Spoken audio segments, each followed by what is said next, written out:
Okay ji. Good morning, good afternoon and good evening जो जिस time पे भी क्लास देख रहा है। Welcome to Mongia commerce academy, CA Tarun Mongia classes. CA inter auditing के सब्जेक्ट में आपका स्वागत है। रिवीजन रिकॉर्डिंग करने वाले हैं हम। चैप्टर नंबर 1 आईसीएआई का स्टडी मटेरियल उठा लिया गया है, जिसमें चैप्टर नंबर 1 है nature, objective and scope of auditing. बिल्कुल भी टाइम वेस्ट नहीं करेंगे, सीधा स्ट्रेट फॉरवर्ड काम की बातों पे आते हैं कि चैप्टर कहता क्या है। चैप्टर ये कह रहा है कि ऑडिटिंग, सबसे पहले ऑडिटिंग का सबसे सिंपल मतलब बताते हैं। ऑडिटिंग का सिंपल मतलब क्या है? तहकीकात करना। जो बिजनेस के फाइनेंशियल्स हैं, अकाउंट्स हैं, इन्वेंट्रीज हैं, इन सभी को देखना, चेक करना, इसके ऊपर रिपोर्टिंग करना, इसके ऊपर ओपिनियन देना, ताकि कंपनी के स्टेक होल्डर जो अकाउंट लाइन में नहीं है, जिनका पैसा इन्वेस्टेड है, जो बिजनेस में इंटरेस्टेड हैं, गवर्नमेंट हो गया, उन उन तक हमें अपनी रिपोर्ट पहुंचानी है कि क्या कंपनी में सब कुछ ठीक ठाक है या नहीं है। तो नेचर क्या होता है ऑडिट का, ऑब्जेक्टिव क्या है, क्यों कर रहे हैं। तो जब भी ये ऑब्जेक्टिव आएगा तो ऐसे 200 हमें बताते हैं कि आपको क्या ऑब्जेक्टिव लेके चलना है, क्या स्कोप लेके चलना है। तो कुछ स्टैंडर्ड्स की बातें भी होंगी। स्टैंडर्ड्स क्या होता है? ऑडिटिंग के कुछ रूल्स और रेगुलेशन जो बनाए गए हैं, उसको ध्यान में रख रख के आपको ऑडिटिंग यानी कि कंपनी के फाइनेंशियल्स चेक करने हैं। तो इसके अंदर पॉइंट नंबर 1, देखो सिंपल सी बात बताते हैं हम। मैंने मॉड्यूल क्यों उठाया है? मॉड्यूल इसलिए उठाया ताकि ऑफिशियल कंटेंट आपके सामने पेश हो सके। और दूसरा, इसके अंदर कई, अब जैसे आईसीए ने बनाया हुआ है ना, एक बॉडी ने बनाया हुआ है, तो काफी इंप्रूवमेंट है उनके कंटेंट में। जब हम पढ़ते थे आज से 10 11 12 साल पहले, तब बहुत बड़े बड़े पैराग्राफ होते थे, उतनी प्रेजेंटेशन नहीं होती थी। अब पैराग्राफ्स अभी भी बड़े बड़े हैं, लेकिन अभी प्रेजेंटेशंस, चार्ट्स, डायग्राम्स, टेबल्स बहुत इंप्रूव हो चुके हैं। तो देखते हैं जी क्या क्या पढ़ना है हमने इस चैप्टर में। चैप्टर का ओवरव्यू है, मीनिंग पढ़ लेना, स्कोप ऑब्जेक्टिव पढ़ लेना, need, qualities of auditor, limitations, और सबसे बड़ी बात स्टैंडर्ड्स। देखते हैं जी क्या है। सबसे पहले इन्होंने ना अपनी बुक में चैप्टर नंबर 1 एक केस स्टडी के साथ पेश किया है कि समीर एक यंग सीए था, ठीक है। उसके अराउंड एक बिजनेस घूमता था, वो देखता था कि क्या क्या चीजें करें। कंपनी के फाइनेंशियल चेक करता था, न्यूज़पेपर रीड करता था, बहुत सारी ऐसी चीजें चेक करता था जिसके लिए उसको कंपनी के लिए या कंपनी के बारे में बहुत सारी चीजें पता चल सके। कंपनी के ट्रैक रिकॉर्ड्स मेंटेन करता था, ठीक है जी।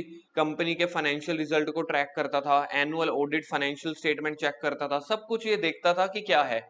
और वो ये देखना चाहता था कि अगर ये ऑडिटेड फाइनेंशियल स्टेटमेंट है, यानी कि सीए के साइन किए हुए हैं, तो उसका कंपनी के फाइनेंशियल्स के ऊपर, P and L balance sheet के ऊपर ट्रस्ट क्रिएट हो जाता है, ट्रस्ट बन जाता है।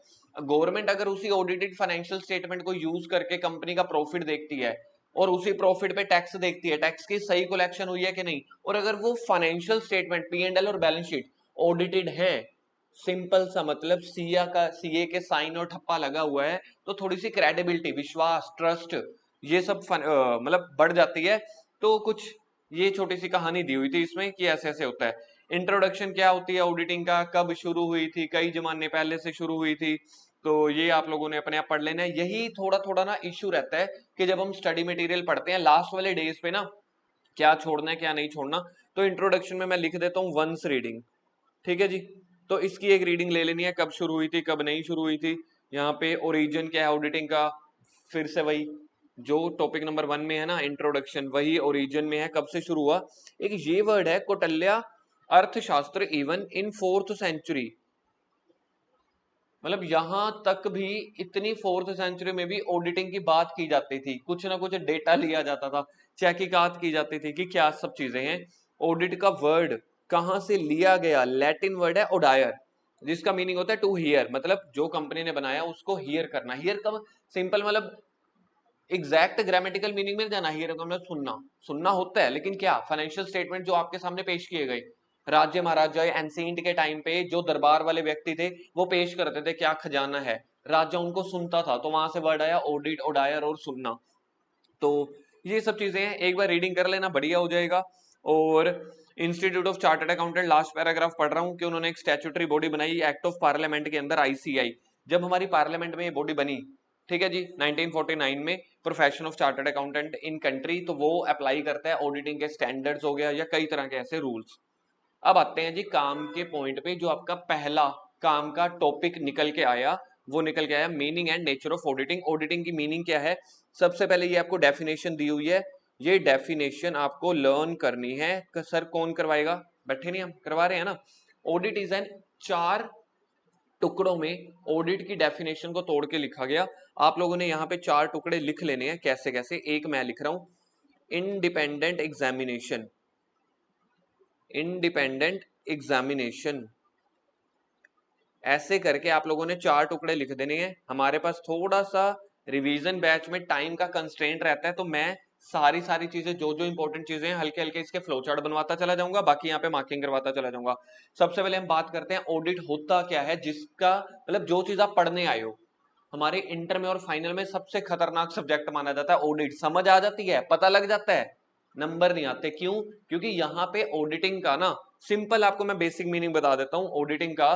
पहले एग्जाम पॉइंट ऑफ व्यू से आपको इसके बेसिक कॉन्सेप्ट भी समझने हैं। बेसिक कॉन्सेप्ट समझने का मतलब है आपको अंडरस्टैंडिंग भी करनी है और साथ ही साथ आपको लर्न भी करना है। टू बी वेरी फ्रैंक, समझना है, समझ में आ जाता है। हम सीए वाले हैं, हमें एक बार बता दो, ये चीजें हमें जल्दी से पकड़ में आ जाती हैं, साथ साथ याद भी करनी है। क्या है audit? Is a independent examination of financial information. लो जी, 4 टुकड़ों में बांटना था, पहला टुकड़ा आ गया, independent examination of financial information. किसी भी कंपनी की financial information, simple P&L, balance sheet, trial balance, ये सब चीजें, इसकी इंडिपेंडेंट एग्जामिनेशन चेक करनी है। मतलब इस हिसाब से चेक करो कि आपके ऊपर किसी का दबाव ना हो, डिपेंडेंट ना हो आप। तो ये इंडिपेंडेंट एग्जामिनेशन जब होगा तभी तो आप सही से तहकीकात करके आप अपना अनबायस्ड ओपिनियन रख पाओगे। तो पहला हो गया ऑडिट क्या होता है, इंडिपेंडेंट एग्जामिनेशन, कंपनी के फाइनेंशियल इंफॉर्मेशन को चेक करना इंडिपेंडेंटली, वेदर प्रॉफिट ओरिएंटेड और नॉट। तो पॉइंट नंबर 2 हो गया, चाहे वो कंपनी, चाहे वो बॉडी, चाहे वो एंटिटी प्रॉफिट ओरिएंटेड है चाहे नहीं है, irrespective of its size and legal form. तीसरा आ गया size and legal form, size and legal form जो है वो आ गया तीसरा, कि कंपनी का साइज छोटा है बड़ा है, ठीक है। कंपनी का लीगल फॉर्म, चाहे वो सोल प्रोप्राइटर है, प्राइवेट लिमिटेड है, पब्लिक कंपनी है, गवर्नमेंट कंपनी है, इन सभी को आपने ध्यान में नहीं रखना, irrespective of it size and legal form. आपको बस इंडिपेंडेंट एग्जामिनेशन सही से तहकीकात करनी है। Whether such an examination is conducted with a view to expressing the opinion. तो एक्सप्रेसिंग द ओपिनियन हो गया पॉइंट नंबर 4। तो एक बार के लिए डेफिनेशन कर रहे हैं। देखो, जब आपने ऑडिट कर ली, तहकीकात कर ली, कंपनी चाहे छोटी है बड़ी है, सोल प्रोप्राइटर है चाहे वो पब्लिक कंपनी है, गवर्नमेंट कंपनी है, प्रॉफिट ओरिएंटेड है चाहे नहीं है, सारा कुछ तहकीकात करके तो क्या इसका ओपिनियन संभाल के ड्रॉर में रख दोगे क्या? अरे भैया, रिपोर्ट बनानी पड़ेगी, क्या हुआ है क्या नहीं हुआ, और उस रिपोर्ट पे अपना ओपिनियन डालना पड़ेगा। कई तरह के ओपिनियन होते हैं, ऐसे 700 में हम पढ़ेंगे।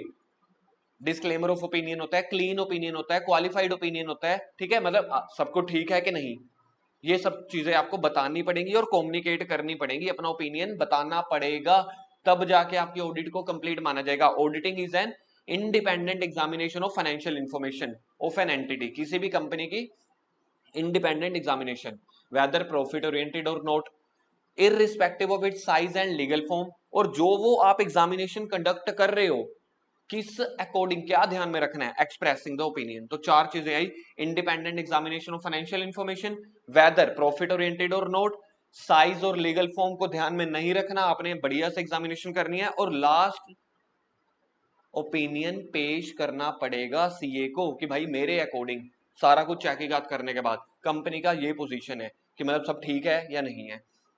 अब इसका एनालिसिस दिया हुआ है, इसी डेफिनेशन का एनालिसिस, तो हम इसके साइड पे लिखेंगे एनालिसिस। जो जो मैंने आपको चीजें बताई हैं उसकी डिटेल। तो पॉइंट नंबर 1 क्या है, देखो, सबसे पहला इंडिपेंडेंट एग्जामिनेशन, तो पॉइंट नंबर 1 आ गया जो हमने ऊपर लिखा था, इंडिपेंडेंट एग्जामिनेशन करनी है। इंडिपेंडेंसी का मतलब क्या होता है, इसके ऊपर आपके पास क्वेश्चन बन के आएगा पेपर में। पेपर में अब सीधा ये थोड़ी आएगा मीनिंग एंड नेचर बताओ, भाई साहब बड़े हो गए, क्लास +2 के बाद उठ के फाउंडेशन क्लियर कर ली, क्या आपसे ये पूछेंगे? क्लास +1 की बिजनेस स्टडी में भी आपसे केस स्टडी पूछी जाती थी, तो क्या सीए इंटर में ये पूछेंगे मीनिंग ऑफ ऑडिट बताओ? ना जी, केस स्टडी की फॉर्म में क्वेश्चंस आएंगे। ऐसा केस स्टडी भी आएगी कि मिस्टर अनिल ने फलाना फलाना फलाना किया, उसके ऊपर अपने विचार व्यक्त करो। कई केस स्टडी ऐसी आएंगी जो आपके मीनिंग के अंदर एनालिसिस और डेफिनेशंस और कैरेक्टरिस्टिक्स है ना, इसकी ये वर्डिंग उठाई जाएगी। इंडिपेंडेंस होता क्या है? इंडिपेंडेंस होता है judgement of a person is not subordinate to the wishes और direction of another person. Simple सा मतलब, जो बंदा ऑडिट करने गया उसकी इच्छा किसी और के दबाव में नहीं होनी चाहिए। यानी कि जजमेंट ऑफ अ पर्सन, जो सीए ने अपनी जजमेंट देनी है, ओपिनियन एक्सप्रेस करना है, not subordinate to the wishes of another person, मतलब कोई और पर्सन आपको बोले भैया ऐसे ऐसे कर दे, ये नहीं होना चाहिए। तो इंडिपेंडेंट का मतलब होता है कि judgement of a person is not subordinate to the wishes या डायरेक्शन ऑफ अनदर पर्सन, मतलब कई दूसरा बंदा आपको चला ना रहा हो। सिंपल ये देखना है, हु माइट एंगेज है, मतलब जिसने आपको कंपनी के चेक अकाउंट चेक करने के लिए बुलाया और वही आपको समझा रहा है भैया ऐसे कर दो ऐसे कर दो। अरे भाई फिर तो आपकी विशेस या डायरेक्शन किसी और के दबाव में आ गई। थोड़े से पैसे ज्यादा दिए उसने, थोड़ा सा इंप्रेशन आपके ऊपर थोड़ा इंप्रेशन ज्यादा बनाया, थोड़ी सी धमकी दी, भाई ऐसे ऐसे कर लियो नहीं तो अगले साल ऑडिट या कंपनी के ऑडिट तुझसे नहीं करवाएंगे। तो ऐसे कई चीजें निकल के आती हैं, तो यहां से आपको इंडिपेंडेंट रहना है। तो कंपनी मतलब आपने जो अपना ओपिनियन पेश करना है वो without being affected by the any influence, किसी के इन्फ्लुएंस में आके अपना ओपिनियन पेश नहीं करना। फॉर एग्जांपल यहाँ पे एक केस स्टडी दी गई है, एग्जाम में आ सकती है ये केस स्टडी दी गई कि एक person who request his brother, अपने भाई को वो बोलता है, हे सीए भैया तू मेरा भाई है, मैं एक प्रोप्राइटर फर्म चला रहा हूँ, चाहे कंपनी चला रहा हूँ, और मेरे कंपनी के ऊपर एक रिपोर्ट इश्यू कर दे ऐसे ऐसे करके। क्या वो सीए भैया, जो सीए है जो भाई, क्या वो ऐसी रिपोर्ट पेश कर सकता है जो उसके भाई ने बोला है? The answer is no. तो ये इस फॉर्म में आपके पास केस स्टडीज बन के आएंगी। इसका रीजन बताते हैं क्यों वो अपनी रिपोर्ट पेश नहीं कर सकता, क्योंकि there would no independence in such a case due to relationship by birth, क्योंकि दोनों भाई हैं, एक भाई दुकान या बिजनेस चला रहा है, दूसरा भाई सीए है, वो ऑफिस चला रहा है, उसको कह रहा है भैया ऐसे ऐसे रिपोर्ट बना दे, नहीं बनाएंगे। इसलिए वो अपने ब्रदर के या रिलेशन के इन्फ्लुएंस में होगा। तो इसलिए कई चीजें ऐसे निकल के आएंगी जब मतलब रियल ब्रदर सीए एक्सेप्ट ही नहीं कर पाएगा, ऑडिट एक्सेप्ट ही नहीं कर पाएगा अपने भाई की। ऐसे ही एक और एग्जांपल दी हुई है केस नंबर 2, तो ये आपके लिए होमवर्क है, केस 2 क्या है, सेम ऐसे ही फॉर्म में है। अब पॉइंट नंबर 2 निकल के आ रहा है, देखो पॉइंट नंबर 1 निकल के आया था एनालिसिस में इंडिपेंडेंट एग्जामिनेशन है, पॉइंट नंबर 2 निकल के आपके पास आ रहा है कि चाहे कंपनी प्रॉफिट ओरिएंटेड है चाहे नहीं है, चाहे वो एनपीओ है, एनजीओ है, चैरिटेबल ट्रस्ट है, आपकी कंपनी छोटी है, आपकी कंपनी मीडियम है, लार्ज है, आपके कंपनी का लीगल स्ट्रक्चर चाहे वो प्रोप्राइटरशिप फॉर्म हो, पार्टनरशिप हो, एलएलपी हो, कंपनी है, सोसाइटी है, ट्रस्ट है, कुछ भी है, आपको ये ध्यान में नहीं रखना, आप जैसे अकाउंट चेक करने गए हो आपको इंडिपेंडेंट होके कंपनी के ढंग से अकाउंट चेक करने हैं। और यहाँ पे जब मैंने ऊपर 2 टुकड़ों में बांटा था ना, इन्होंने 2 टुकड़े ऐसे समझ लो, ये सेकंड और थर्ड पॉइंट है जो हमने ऊपर टुकड़े बांटे थे, और फोर्थ पॉइंट के हिसाब से इन्होंने बोला कि आपको अपना ओपिनियन एक्सप्रेस करना है, तो यहाँ पे हम लिखेंगे ओपिनियन। देखो जब आपने सारा कुछ चेक कर लिया, इंडिपेंडेंट हो आप, ठीक है, कंपनी का साइज, लीगल फॉर्म, उससे आपने मुक्ति कर ली, अनबाइज्ड होके सब कुछ ठीक ढंग से किया, तो लास्ट में आपकी ड्यूटी बनती है, जिसने आपको अपॉइंट किया उसको अपना ओपिनियन एक्सप्रेस करो रिपोर्ट के फॉर्म में। आप अपनी एक ऑडिट रिपोर्ट बना के दोगे जिसमें ये लिखोगे सब ठीक है कि नहीं, क्या क्या गलत है, ठीक है। इसको ऑडिटिंग की टेक्निकल सेंस में बोलते हैं ओपिनियन देना। क्या कहते हैं, डिस्क्लेमर ऑफ ओपिनियन है कि नहीं, क्वालिफाइड ओपिनियन है कि नहीं, अगर सब ठीक है तो क्लीन ओपिनियन है, कुछ थोड़ी बहुत गलतियां हैं तो क्वालिफाइड ओपिनियन है। एक होता है डिस्क्लेमर ऑफ ओपिनियन, इतना ज्यादा गलत है कि भैया मेरे हाथ खड़े हैं, इस हाथ खड़े होने को बोलते हैं ऑडिटिंग में डिस्क्लेमर ऑफ ओपिनियन, कि मैं ओपिनियन पेश ही नहीं कर पा रहा कि इतना सारा कुछ सेंसिटिव मामला है। तो कहने का सिंपल मतलब लास्ट में आपको ओपिनियन भी पेश करना है। अब देखो जो ये बॉक्स बनाया हुआ है ना, ये मेरे टाइम पे एग्जाम में क्वेश्चन आया था, जब जब जहां पे ये लिखता चला जाऊंगा ना, एग्जाम में क्वेश्चन है ये वाला, क्या कि जो भी कंपनी की फाइनेंशियल इंफॉर्मेशन है, फाइनेंशियल स्टेटमेंट है, टीपीएल है, trading P and L account, balance sheet, ये सब बनाने की जिम्मेवारी ऑडिटर की, सीए की नहीं है। ये सब बनाने की जिम्मेवारी पता है किसकी है? मैनेजमेंट की। इसके ऊपर बहुत बार क्वेश्चन आता है। आपने देखो एक मैनेजमेंट है, ये निकल के आए जी मैनेजमेंट भैया, ये निकल के आए सीए भैया, मैनेजमेंट इस सीए को ये वाले फाइनेंशियल स्टेटमेंट प्रोवाइड करेगी, ये सीए उस फाइनेंशियल स्टेटमेंट के ऊपर टुकर टुकर करेगा, सब कुछ चेक करेगा, फिर अपना ओपिनियन पेश करेगा। लेकिन balance sheet P and L बनाने की जिम्मेवारी सीए कह रहा है मेरी नहीं है, मैनेजमेंट की है। तो ऑडिटर सिर्फ उसके ऊपर ओपिनियन एक्सप्रेस करेगा और रिटर्न ऑडिट रिपोर्ट देगा। ओपिनियन देने का मतलब ये नहीं है अरे कंपनी, अरे शेयर होल्डर भाई, डायरेक्टर भाई, एमडी भाई, सब ठीक है भाई, भाई सब ठीक नहीं है, ऐसे बोलना नहीं है। रिटर्न ऑडिट रिपोर्ट चलती होती है, ये तो बड़ा एक कॉमन सा पॉइंट है। उसके बाद एक अगला टॉपिक आ रहा है, ठीक है, in doing so. In doing so का मतलब ऑडिट करते टाइम क्या देखना है कि financial statement would not mislead, तो यहां पे हम टॉपिक का नेम लिखेंगे एफएस नॉट मिसलीड एनीबडी। तो ये टॉपिक आपको हेडिंग के तौर पे भी आ सकता है, ये टॉपिक आपको ये भी लिख के आएगा। टोटल पॉइंट क्या है, आप जब ऑडिट कर रहे हो तो आपको देखना है कि फाइनेंशियल स्टेटमेंट मिसलीड ना करे। उसके लिए आपको क्या क्या करना पड़ेगा, पहले देखना पड़ेगा जो भी अकाउंट्स बने हैं with reference to entries in the books of accounts बनी है, मतलब उसकी overall entries books of accounts में है या नहीं है, उसके बाद जाके अकाउंट बनने चाहिए। पॉइंट नंबर 2 क्या है, पॉइंट नंबर 2 कह रहा है जो भी एंट्रीज आपको बुक्स ऑफ अकाउंट्स में दिखते हैं उसके पास properly sufficient and appropriate evidence लगे हुए हैं। इसको शॉर्ट फॉर्म में बोलते हैं SAAE, sufficient and appropriate audit evidence. मतलब जो आपने परचेज की एंट्री की है, सेल की एंट्री की है, उसके बाद अकाउंट्स बनाए हैं, क्या परचेज के बिल हैं, क्या परचेज ऑर्डर, एक परचेज ऑर्डर होता है, पहले हमें कंपनी को PO देना पड़ता है परचेज ऑर्डर, तब जाके सामने वाला मानता है कि हाँ भाई ठीक है, फिर वो आपको सामान भेजता है। तो परचेज की ट्रांजैक्शन चेक करने के लिए PO चेक करना पड़ता है, टेंडर्स चेक करने पड़ते हैं, ठीक है जी, फिर परचेज का बिल चेक करना पड़ेगा। इसको बोलते हैं कि जो भी एंट्रीज की हैं उसके साथ प्रॉपर डॉक्यूमेंटेड स्पॉटेड हैं कि नहीं, डॉक्यूमेंट आपने लगाए हुए हैं कि नहीं, वो चेक करना। None of the entries in the books of accounts has been omitted, simple no omission, कोई भी एंट्री आपको छोड़नी नहीं है, सारी एंट्रीज रिकॉर्ड करनी है, सिंपल मतलब। Information conveyed by the statement, जो आपको फाइनेंशियल स्टेटमेंट मिली, जो मैनेजमेंट ने CA को दी थी, वो क्लियर और अनएम्बिगुअस होनी चाहिए। मतलब ऐसा नहीं है कि आप अपनी लैंग्वेज में कुछ भी लिखते चले जाओ, क्लियर होनी चाहिए ताकि सामने वाले को भी समझ में आ सके।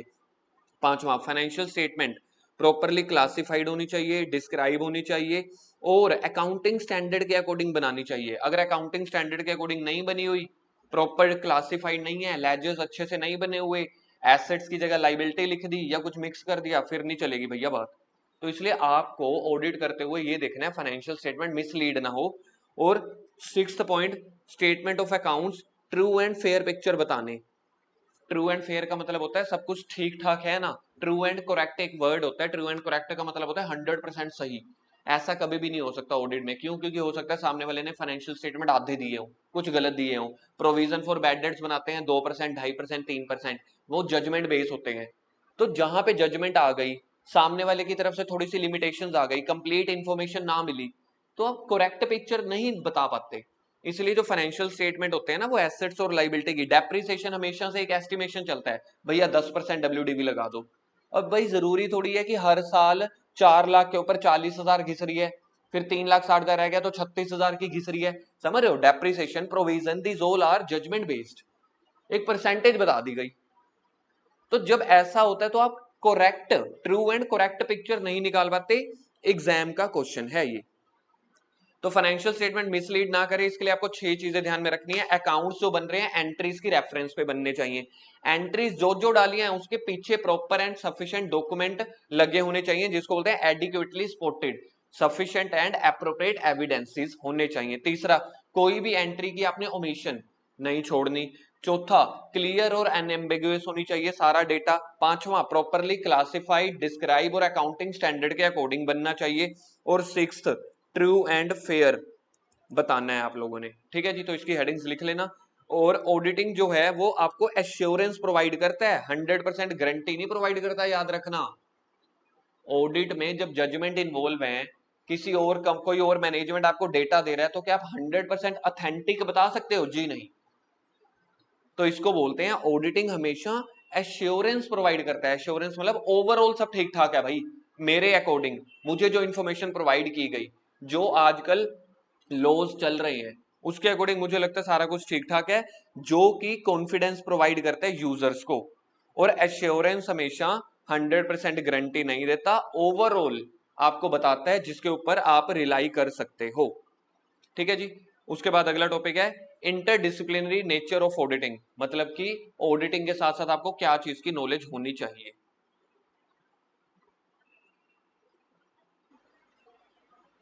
नेक्स्ट है जी हमारे पास topic interdisciplinary nature of auditing relationship with diverse subjects. मतलब ये सिंपल कह रहे हैं कि यार अगर आपका दूसरे सब्जेक्ट के साथ क्या रिलेशन है, उसको बोलते हैं inter disciplinary nature of auditing. मतलब आप अगर ऑडिट करने जा रहे हो तो क्या सिर्फ आपको ऑडिट सब्जेक्ट के बारे में पता होना चाहिए या किसी और चीजों के बारे में पता होना चाहिए? आप ऑफिस खोल के बैठे हो, क्या आप सिर्फ ये कहोगे मुझे सिर्फ आईटीआर फाइल करनी आती है, या फिर सिर्फ मुझे जीएसटी करना आता है? तो इस केस में अब हमें देखना पड़ेगा, ऑडिटिंग जो है, ठीक है, इंटरडिसिप्लिनरी इन नेचर है। इसका मतलब ये है कि आपको ऑडिट के साथ साथ बाकी सब्जेक्ट्स की भी नॉलेज होनी चाहिए, जीएसटी की, लॉज की। ऑडिट के अंदर हमें कई तरह के सैंपल यूज करने पड़ते हैं कंपनी में ना। कभी भी ऐसा नहीं होता कि आप सारी चीजों को चेक कर पाओ। 10,000 ट्रांजेक्शन होती हैं जर्नल एंट्री, क्या 10,000 जर्नल एंट्री चेक कर पाएंगे? नहीं, हमें कुछ रैंडम सिलेक्शन करनी होती है जिसको हम बोलते हैं सैंपल सिलेक्ट करना। तो आपको फिर स्टैटिस्टिक्स की नॉलेज होनी चाहिए ताकि आप वो रैंडम या सैंपल सिलेक्ट कर पाओ। ठीक है, आपको कंपनी के अंदर एचआर है, सेल डिपार्टमेंट, परचेज डिपार्टमेंट, कितने सारे ह्यूमन से इंटरेक्ट होना पड़ता है, तो ह्यूमन बिहेवियर की नॉलेज होनी चाहिए, कई तरह के मैथमेटिक्स की नॉलेज होनी चाहिए। तो इसी को बोलते हैं कि आपको बाकी अदर सब्जेक्ट की नॉलेज होनी चाहिए, अकाउंट्स, टैक्स, जीएसटी, लॉ, इन सभी के बारे में आपको पता होना चाहिए, क्योंकि आप डे टू डे इनके साथ इंटरेक्ट करते हो during the course of auditor. Auditor has to interact with a lot of people seeking information, जिससे उसको इन्फॉर्मेशन चाहिए, इंक्वायरी करनी है, कोई डिटेल चाहिए, परचेज कैसे हुई, आप लोगों की कंपनी के अंदर क्या क्या हायरार्की, क्या क्या प्रोसेस चलता होता है, ये आपको कैसे होगा? This can be done only with the knowledge of human behaviour. अगर आप अपना ह्यूमन बिहेवियर अच्छा नहीं करोगे, सीधा जाके बोलोगे एक लगा गया राजू, ला रे ला परचेज की फाइल ला, बनेगी क्या बात? नहीं बनेगी। अरे आपको उसको due respect with due regard, आपको कैसे इंटरेक्ट करना है, कैसे डिस्कशन करनी है, उन सब की नॉलेज होनी चाहिए। स्टैटिस्टिकल मेथड्स, ताकि आप सैंपल ड्रा कर सको साइंटिफिक मैनर में, उसकी नॉलेज होनी चाहिए। It is not possible for the auditor to check each and every transaction. देखो जो मैंने आपको सारा कुछ बताया वही का वही आपको अंग्रेजी में आ रहा है नीचे। तो सारे सब्जेक्ट की आपको नॉलेज होनी चाहिए ताकि आप ड्रॉ कंक्लूड कर सको। Knowledge of subject like economics help the auditor to be familiar with the overall economic environment in which company का बिजनेस जो है ऑपरेट हो रहा है। Financial management deals with the issue fund flow, working capital, ratio analysis. अब अगर आपको fund flow मतलब एफएम की, फाइनेंशियल मैनेजमेंट की नॉलेज ही नहीं है, क्या आप उनकी रेशियो चेक कर पाओगे? अगर आपको जीपी रेशियो का फॉर्मूला ही नहीं पता, कैपिटल बजटिंग वो कैसे निकाल रहे हैं आपको पता ही नहीं है, fund flow, cash flow statement कैसे बना रहे हैं, तो इन सभी की नॉलेज होनी चाहिए। इसी को बोलते हैं। तो ऑडिटिंग का रिलेशन कुल मिला के कितने लोगों के साथ है, कितने सब्जेक्ट के साथ है? टोटल इन्होंने 8 सब्जेक्ट के साथ लिखा हुआ। पहला, अकाउंटिंग की नॉलेज आपको होनी चाहिए, तभी तो यार जनरल एंट्री, टैली सब कुछ चेक कर पाओगे। ओवरऑल अकाउंटिंग प्रोसेस आपको पता होना चाहिए। लॉ की नॉलेज होनी चाहिए। अब फॉर एग्जांपल टीडीएस की डेट, ईएसआई की डेट, पीएफ की डेट, या जो भी है, अगर आपको डेट्स ही नहीं पता कब कब उनकी रिटर्न्स फाइल करनी है, कैसे पता चलेगा? तो लॉ की नॉलेज आपको होनी चाहिए, कितने डायरेक्टर हो सकते हैं, फलाना फलाना। ऑडिटर एंड इकोनॉमिक्स की नॉलेज होनी चाहिए ताकि कंपनी के इकोनॉमिक इन्वायरमेंट को आप समझ सको। बिहेवियरल साइंस, बिहेवियरल साइंस का मतलब होता है ह्यूमन बिहेवियर के साथ कैसे डील करने। स्टैटिस्टिक्स, मैथ, ये ऑलरेडी डिस्कस कर चुके हैं। डाटा प्रोसेसिंग, ये वेरी वेरी इंपॉर्टेंट। हम सीए यहाँ पे लैग करते हैं सबसे ज्यादा। हम सब कुछ सीख लेते हैं टेक्निकल, लेकिन हम अपना कंप्यूटर में, आईटी में, एआई में हम उतना परफेक्शन या मतलब उतनी हम एक नॉलेज गेन ही नहीं करते। तो कह रहे हैं डाटा प्रोसेसिंग के बारे में आपको पता होना चाहिए, तभी तो यार आप सॉफ्टवेयर चला पाओगे कंपनी के बड़े बड़े, तभी तो आप उनकी ऑडिटिंग कर पाओगे। सेवंथ है एफएम, फाइनेंशियल मैनेजमेंट की नॉलेज, वर्किंग कैपिटल वगैरह चेक करने के लिए, और प्रोडक्शन प्रोसेस की नॉलेज, जिसके लिए आप कॉस्ट अकाउंटिंग करते थे।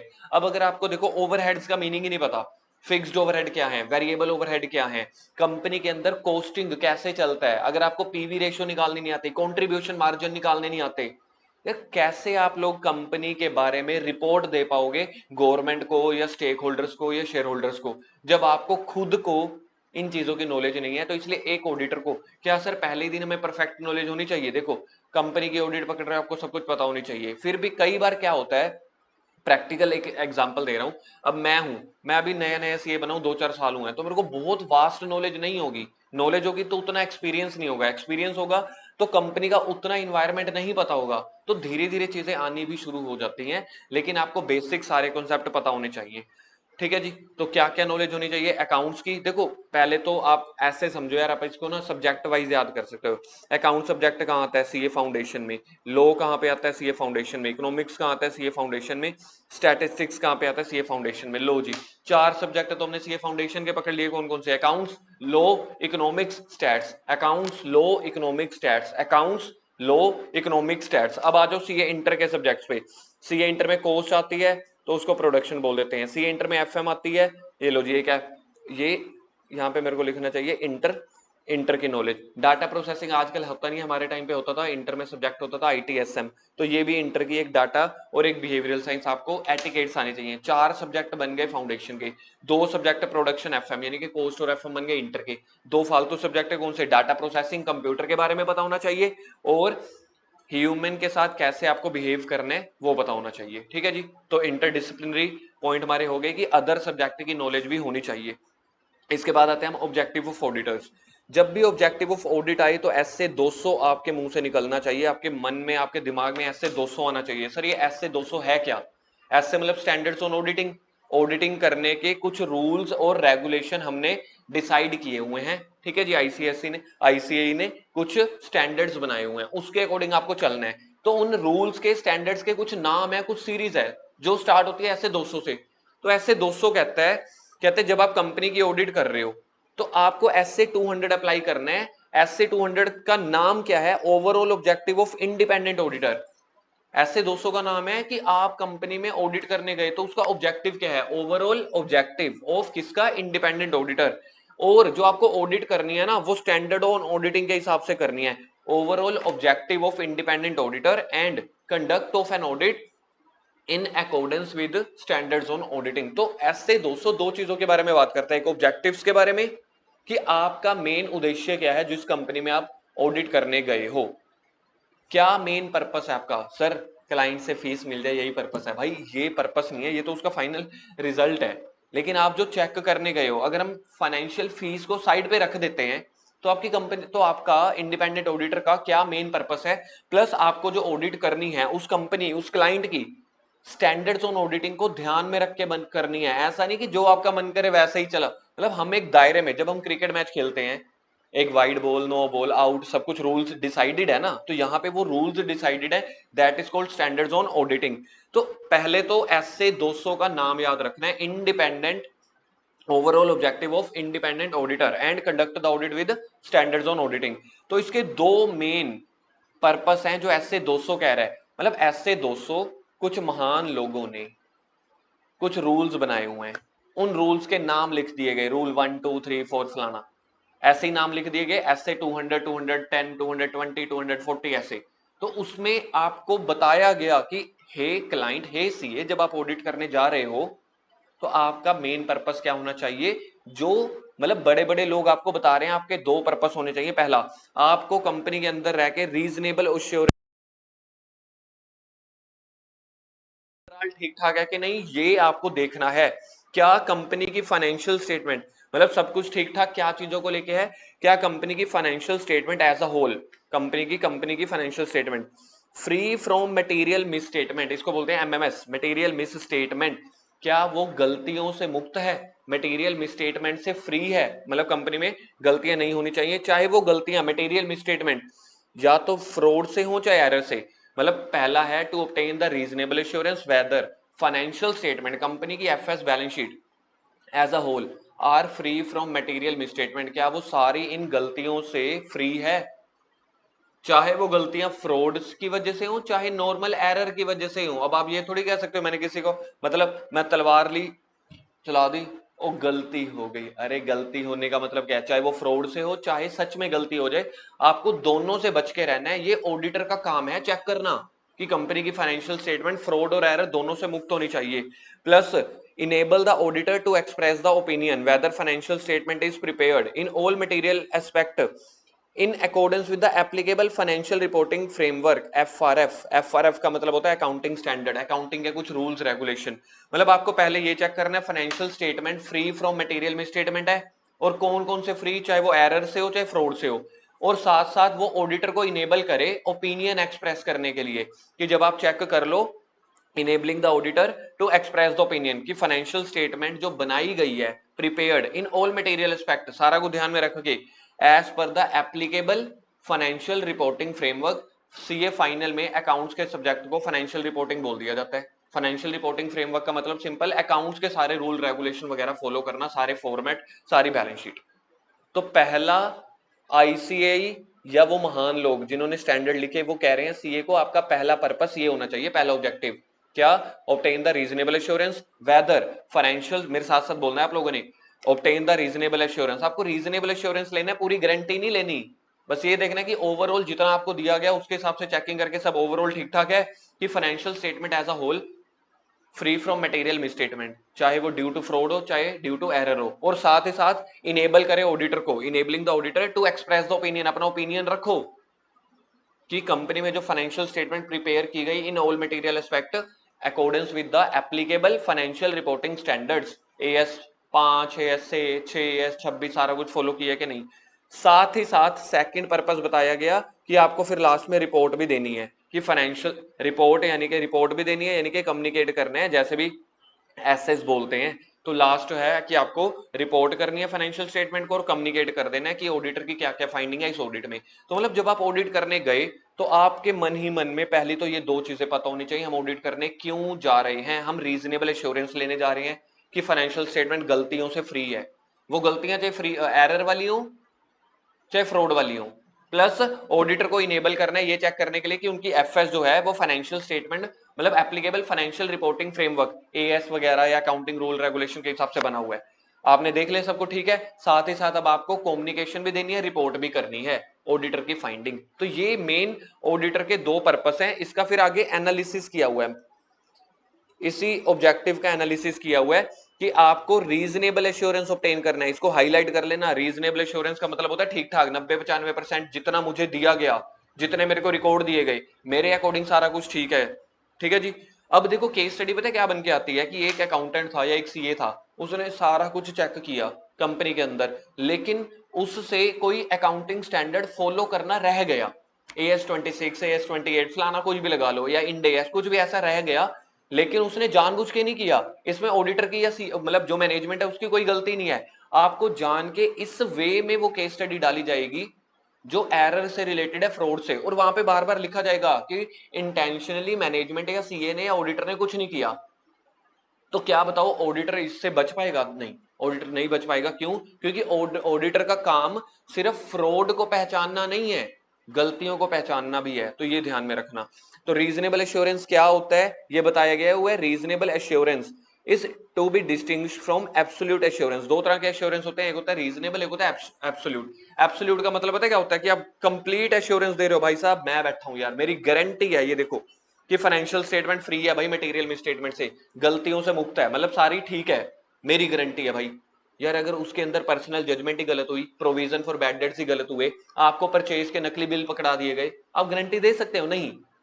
कल को अगर जब इनकम टैक्स वाले ईडी वाले रेड मारेंगे, जीएसटी वाले रेड मारेंगे, वो तो कहेंगे सीए के साइन भी हैं, ऑडिटर क्या करके गया यहाँ पे इस कंपनी में। इसीलिए स्टैंडर्ड्स वालों ने पहले सीए को थोड़ा सा बचाया, थोड़ा सा एक रक्षा कवच दिया। क्या कहा कि आपको रीजनेबल एश्योरेंस ऑब्टेन करना है, ओवरऑल देख लो सब ठीक ठाक है जिस हिसाब से उन्होंने रिकॉर्ड दिया है, ना कि आपको इन्वेस्टिगेशन नहीं करनी, आपके पास उतनी पावर थोड़ी है इनकम टैक्स जैसी कि उनकी आप दीवारें तोड़ने लग जाओगे, ठीक है, जमीन खोदने लग जाओगे, ऐसी कोई पावर नहीं है। However reasonable assurance complete guarantee नहीं होती, पर फिर भी एक हाई लेवल एश्योरेंस तो है कि भाई सीए चेक करके गया, सीए के साइन हुए पड़े हैं, ताकि बाकी स्टेक होल्डर उसके ऊपर विश्वास कर सके।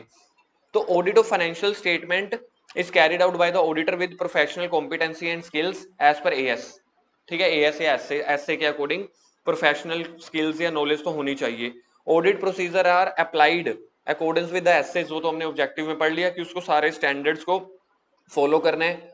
ऑडिट एविडेंसेस ऑब्टेन करने हैं और इवेल्युएट करने हैं। ऑडिट एविडेंस का मतलब होता है सेल के बिल, परचेज के bill, bank statement, bank reconciliation statement, ये सारा कुछ अच्छे से देख लेना और उसके बाद जाके आप रीजनेबल एश्योरेंस दे देना, आप बच जाओगे। अब जैसे मिस स्टेटमेंट है, तो मैंने कहा था मिस स्टेटमेंट जो है वो ड्यू टू फ्रॉड भी हो सकती है नंबर 1, और एरर भी हो सकती है, और बोथ भी हो सकती है।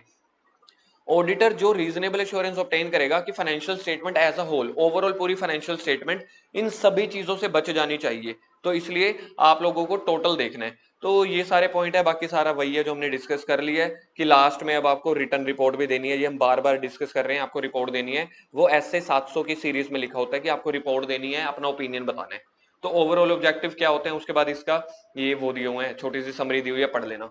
अब बात करते हैं स्कोप क्या है। देखो ऑब्जेक्टिव तो ये है, चाहे मैं छोटी कंपनी की ऑडिट करने जाऊं चाहे बड़ी कंपनी की, मेरे को क्या ध्यान में रखना है, चाहे मेरी फीस कम है चाहे मेरी फीस ज्यादा है, चाहे मैं फाइनेंशियल स्टेटमेंट की एक भी आइटम चेक कर रहा हूं, फॉर एग्जांपल इन्वेंट्री, चाहे बैंक बैलेंस, चाहे बीआरएस, मेरा पर्पस ये है। अब अगला है scope.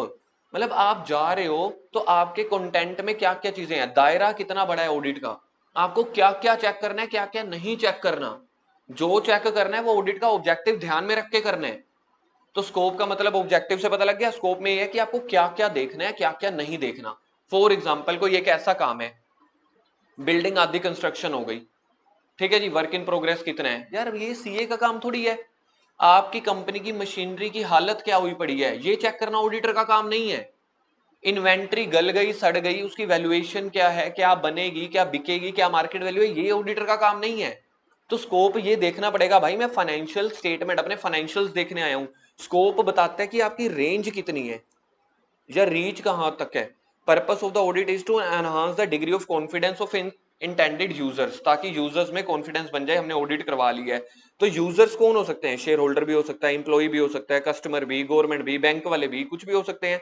Enhancing of degree of confidence is achieved by expressing of opinion by the auditor. ये कॉन्फिडेंस कैसे बढ़ता है भाई साहब, एक बार सीए आके चेक कर ले, पर सीए चेक करेगा, हमने मान लिया आपका फाइनेंशियल सब कुछ चेक करेगा, इन्वेंट्री की कंडीशन, मशीनरी की कंडीशन थोड़ी ना चेक करेगा, और वो सारा कुछ चेक करेगा in accordance with the applicable FRF financial reporting framework, यानी कि सारे accounting rules, presentation formats, balance sheet, इन सबको ध्यान में रख के चलेगा। For example in case of company financial reporting framework is provide under schedule 3 of companies act. मतलब क्या क्या बुक्स ऑफ अकाउंट्स मेंटेन कर रहे हैं, कौन कौन से स्टैंडर्ड लग रहे हैं, फॉरेन कंपनी है तो इंडिया भी फॉलो हो रहे हैं कि नहीं हो रहे, ये सब चीजें ध्यान में रखेगा। अब क्या आप स्कोप में कवरेज है, सबसे पहले स्कोप में क्या देखना पड़ेगा, coverage of all aspect of entity. सबसे पहले आपने ओवरऑल देखना है, audit of financial statement should be organise adequately to cover all the aspect. मतलब आपको जो फाइनेंशियल स्टेटमेंट के है ना ओवरऑल सारे एस्पेक्ट देख लेना। Reliability and sufficiency of financial information, auditor should be reasonably satisfied that the information contained in the accounts, ठीक है जी, इज रिलायबल एंड सफिशिएंट। अगर जो आपको फाइनेंशियल इंफॉर्मेशन मिली है आपको ये चेक करना है वो रिलायबल है कि नहीं, ठीक है कि गलत है, सफिशिएंट है कि नहीं, जितना आपको एविडेंस चाहिए थे किसी चीज को चेक करने के लिए उन्होंने दिए कि नहीं दिए। आपको किसी कंपनी की मतलब cash and bank position check करनी है तो आपको सारे बैंक अकाउंट मिले कि नहीं, करंट अकाउंट मिले कि नहीं, कोई एफडी करा रखी है मिले कि नहीं, इंटरेस्ट सर्टिफिकेट मिले कि नहीं, तभी पता चलेगा ना। अगर उन्होंने किसी एक बैंक का अकाउंट दे दिया आपको नहीं पता चलेगा। तो ये सफिशिएंट आपको इन्फॉर्मेशन भी कलेक्ट करनी है। तो auditor makes a judgement of reliability and sufficiency of financial information by making a study and assessment of accounting system. Company का अकाउंटिंग सिस्टम चेक करेंगे, टैली देखेंगे, इंटरनल कंट्रोल चेक करेंगे कि कंपनी के अंदर खुद के कंट्रोल्स अच्छे लगाए हुए हैं कि नहीं, कि बहुत ज्यादा ढील दी हुई है। ये सारी टेस्ट इंक्वायरी चेक करके हम देखेंगे कि कंपनी की फाइनेंशियल इंफॉर्मेशन रिलायबल और सफिशिएंट है कि नहीं। तीसरा, proper disclosure of financial information. Management की ड्यूटी बनती है जो भी आपको इंफॉर्मेशन दे रहे हैं प्रॉपरली डिस्क्राइब होनी चाहिए, प्रॉपरली क्लासिफाई होनी चाहिए, डिस्क्लोज होनी चाहिए। अगर आधा डेटा उन्होंने डिस्क्लोज ही नहीं किया आप चेक ही कहां से करोगे। तो ये दिया हुआ है प्रॉपरली डिस्क्लोज वाले पॉइंट में, बहुत बड़ा पैराग्राफ है आप पढ़ लेना। Since financial statement are prepared on the basis of historical financial information, हमने पढ़ा हुआ है ना, हम हिस्टोरिकल डेटा को यूज करते हैं ना कि फ्यूचर वाले डेटा को। बिल्डिंग की वैल्यू आज से 25 साल पहले, या लैंड की हुई, हमने लैंड खरीद रखी है, उसकी वैल्यू 10 साल 25 साल पहले जो थी बैलेंस शीट में तो आज भी वही शो हो रही होगी, मार्केट वैल्यू तो हम वैसे भी नहीं दिखाते। तो हिस्टोरिकल डेटा के हिसाब से आपको अपनी ऑडिट करनी होती है, ये इन्होंने लिखा हुआ है मेनली। ठीक है, अब स्कोप में क्या क्या नहीं आएगा, ये पॉइंट सबसे ज्यादा इंपॉर्टेंट है। स्कोप में आएगा क्या हमने ऊपर पढ़ लिया, स्कोप में इन्होंने मेनली 3 पॉइंट बताए। क्या क्या 3 पॉइंट बताए, पहले तो सारे एस्पेक्ट कवर कर लेना जी, कर लेंगे। आप अपने फाइनेंशियल इंफॉर्मेशन की रिलायबिलिटी और सफिशिएंसी चेक कर लेना, कर लेंगे जी। प्रॉपरली डिस्क्लोज किए हैं फाइनेंशियल इंफॉर्मेशन और हिस्टोरिकल डेटा के हिसाब से सारा कुछ बना हुआ है कि नहीं बना हुआ वो चेक कर लेंगे। अब क्या क्या आपके दायरे में नहीं है जिसके लिए आपको जिम्मेवार नहीं ठहराया जाएगा, क्लाइंट के द्वारा, असेसी के द्वारा, गवर्नमेंट के द्वारा, तो क्या क्या नहीं ठहराया जाएगा इसका पॉइंट हम पढ़ के देखते हैं। पहले देखें कोई समरी दी हुई या नहीं, समरी नहीं दी हुई। यही यही तो यहाँ पे यार इस पैराग्राफ में यही तो दिक्कत होती है। अगर ये टैबुलर फॉर्म में दे दें, पैराग्राफ फॉर्म में दे दें, हमें खुद ही इजी लगेगा।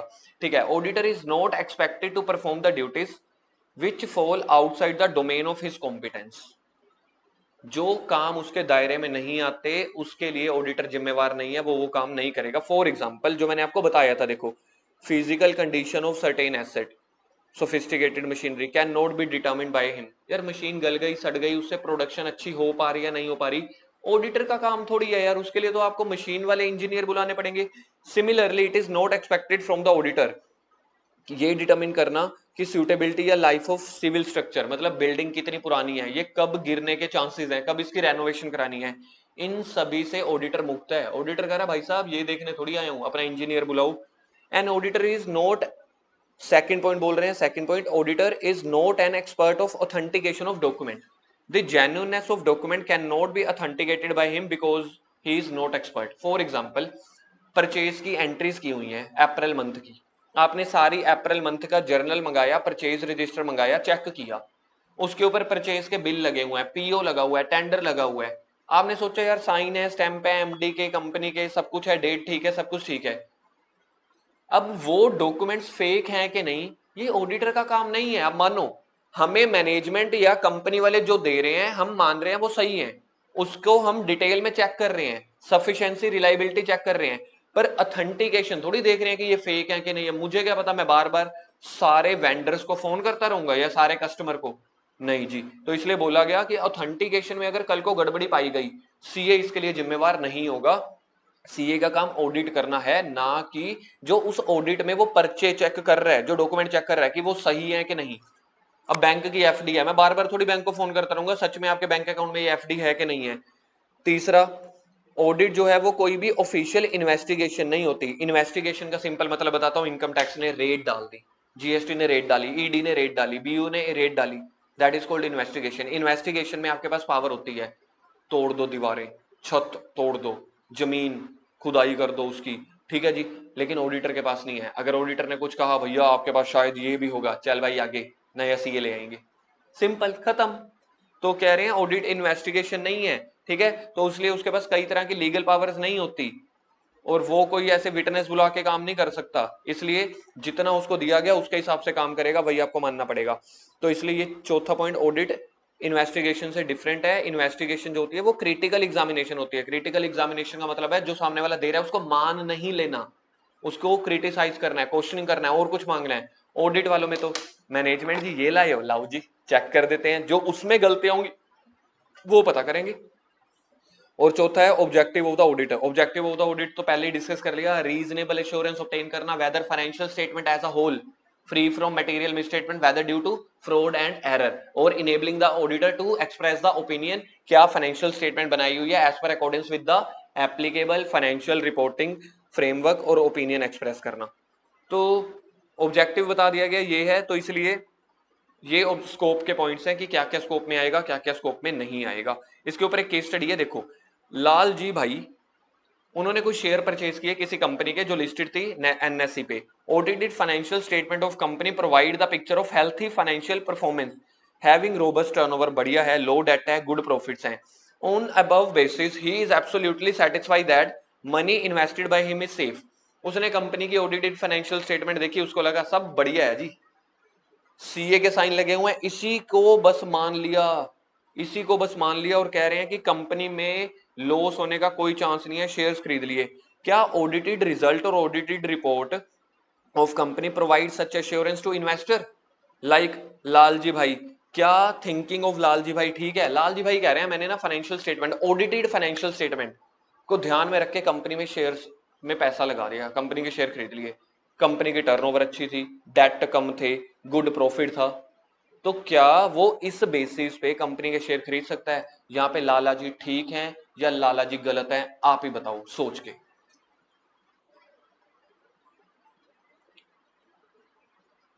लाला जी फ्यूचर आउटकम्स को या फ्यूचर में क्या हो सकता है उसके ऊपर रिलाई करके या ऑडिटेड फाइनेंशियल स्टेटमेंट के ऊपर कंपनी में पैसा नहीं डाल सकते।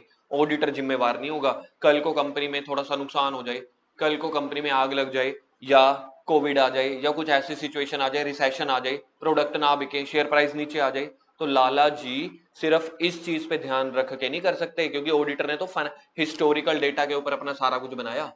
तो लाला जी को अपनी तरफ से एनालिसिस या रिसर्च और करनी पड़ेगी, क्योंकि ऑडिटर फ्यूचर आउटकम्स के लिए जिम्मेवार नहीं रहेगा। बिल्कुल ठीक है।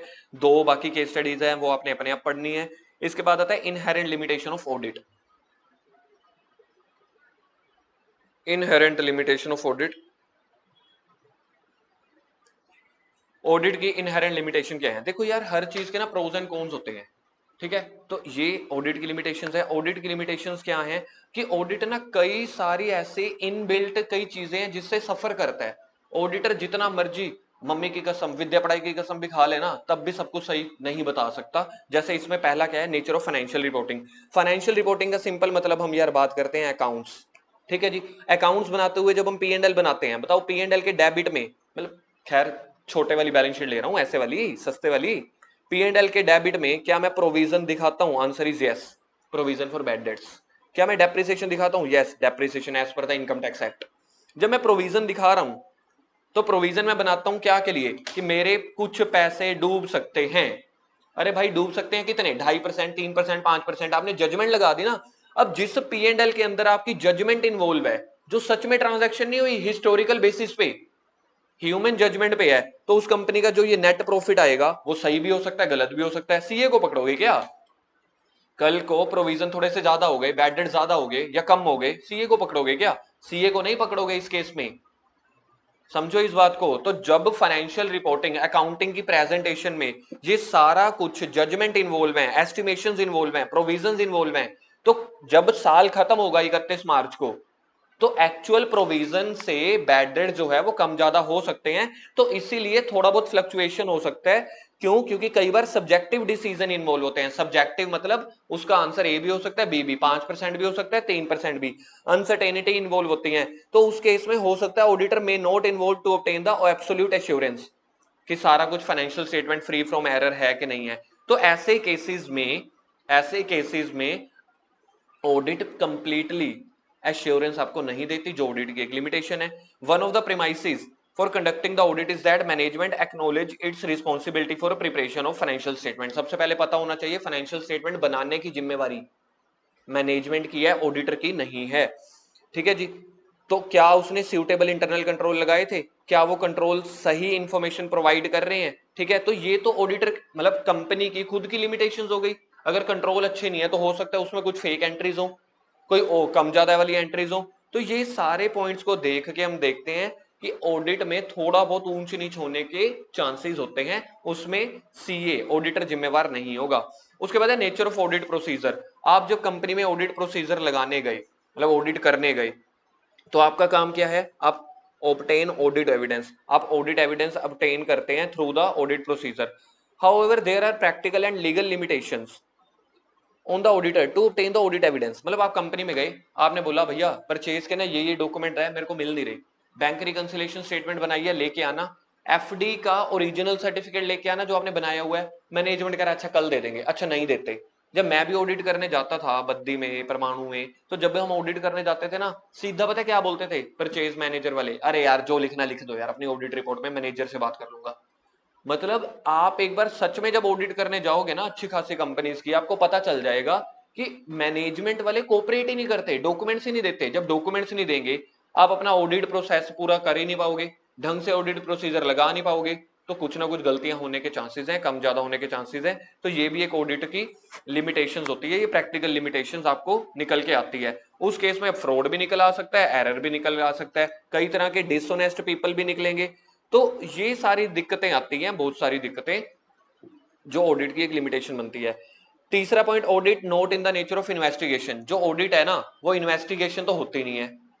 अब हो सकता है आपसे डेलिबरेटली कुछ कैश की ट्रांजैक्शन छुपा ली गई हो, आप उस कैश को कैसे पकड़ोगे? सोच के देखना। कैश सेल हुई, कैश परचेज हुई, वेजिस कुछ कैश में दिए गए, कुछ रेंट कैश में दिया गया, कैसे पकड़ोगे? आपको पता ही नहीं चलेगा, जिंदगी में नहीं पता चलेगा। अगले ऑडिटर आ जाएंगे, आपको पता ही नहीं चलेगा कभी।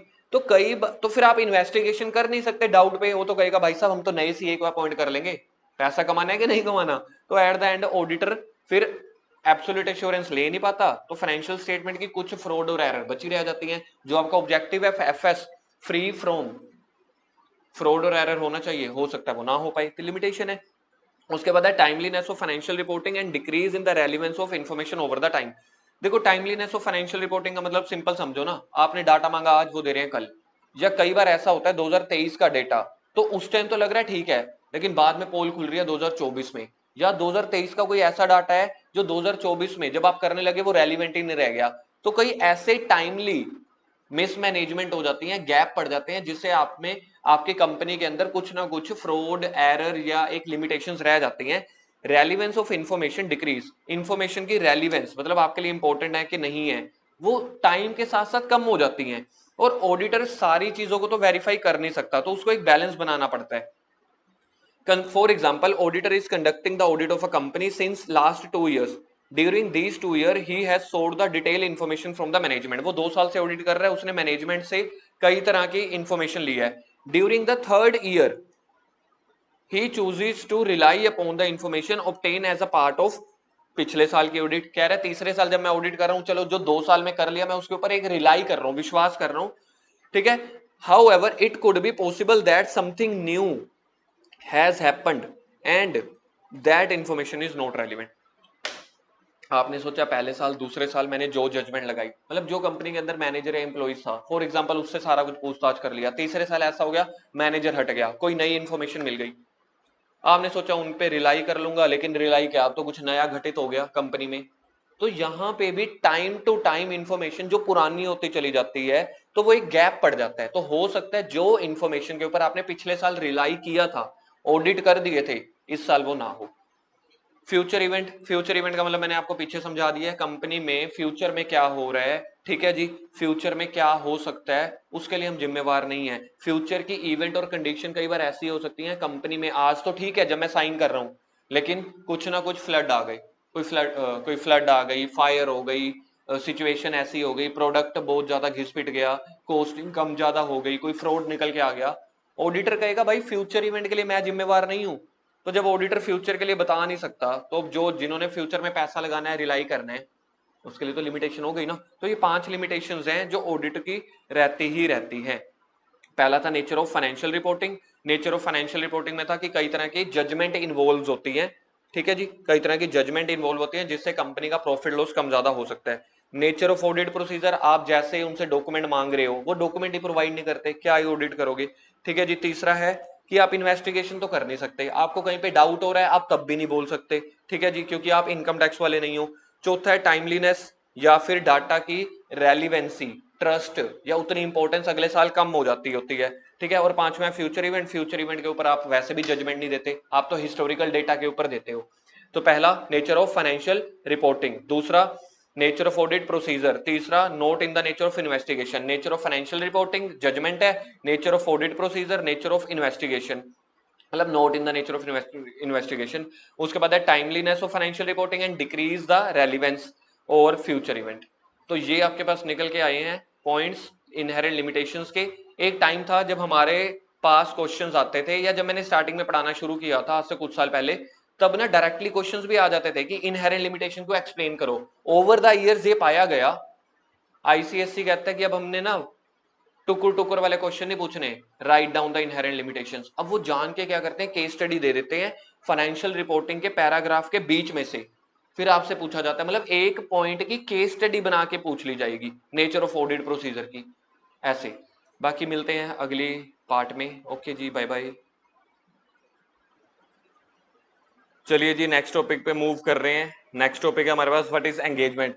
एंगेजमेंट ये वो नहीं है जो आप शादी से पहले वाली की बात कर रहे हो ना जी ना. यहाँ पे एंगेजमेंट का मीनिंग क्या है, यहाँ पर एंगेजमेंट का मीनिंग है जी, एक सेकेंड बस hold on,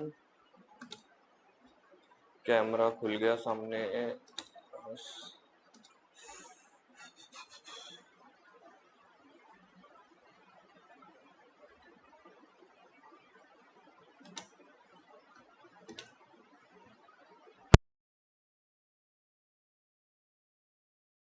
to do something, ठीक है, कोई अरेंजमेंट करना किसी काम को करने के लिए. ऑडिट में क्या होता है, एक फॉर्मल एग्रीमेंट बन जाता है between the auditor and client, under which the auditor agrees to provide auditing service.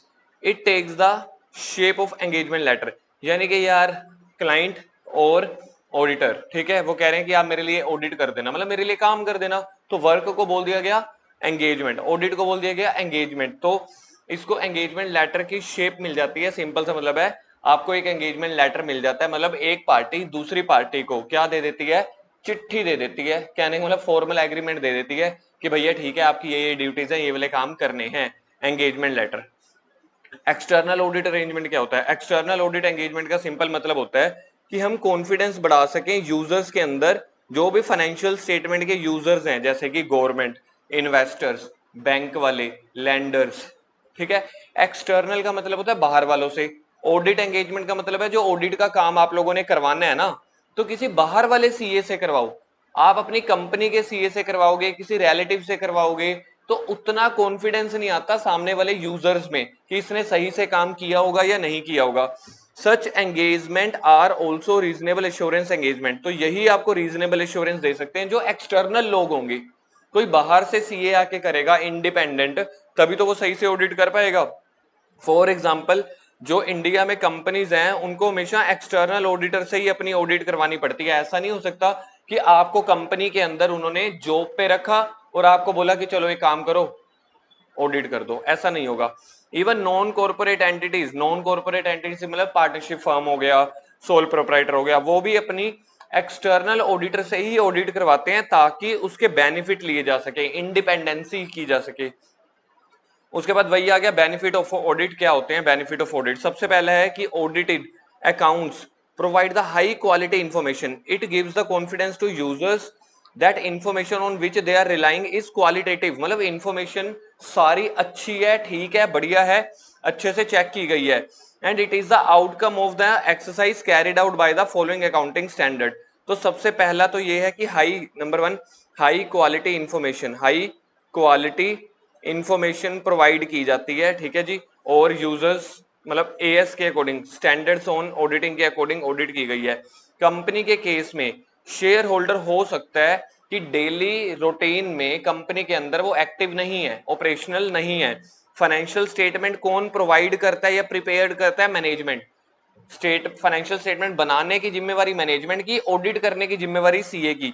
तो शेयर होल्डर मेनली तो ओनर है कंपनी के, तो वो क्या चाहेंगे? वो चाहेंगे एक इंडिपेंडेंट मैकेनिज्म चाहेंगे फाइनेंशियल इंफॉर्मेशन को लेके, ये क्वालिटेटिव ऑडिट हो, अनबायस्ड, किसी इंडिपेंडेंट ऑडिटर के द्वारा अच्छे से, ठीक है जी। तो इसलिए उनका सेफगार्ड भी बना रहता है। तो इसलिए ऑडिट के बेनिफिट क्या हैं? ऑडिट के बेनिफिट है कि वो शेयर होल्डर को प्रोटेक्शन प्रोवाइड करते हैं।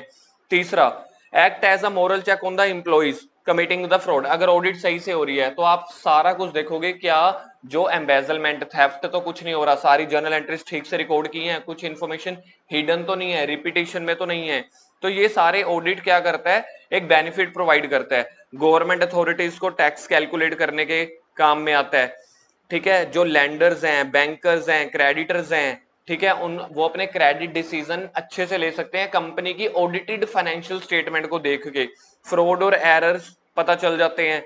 और कई तरह की कंपनी के अंदर कंट्रोल लगाए जाते हैं, ठीक है जी, कई तरह के कंट्रोल की कंपनी में सब ठीक है कि नहीं, तो वो कंट्रोल में क्या डेफिशिएंसीज हैं, कंपनी ने कंट्रोल अच्छे से लगाए कि नहीं, ये सारा कुछ भी ऑडिटर चेक करता है।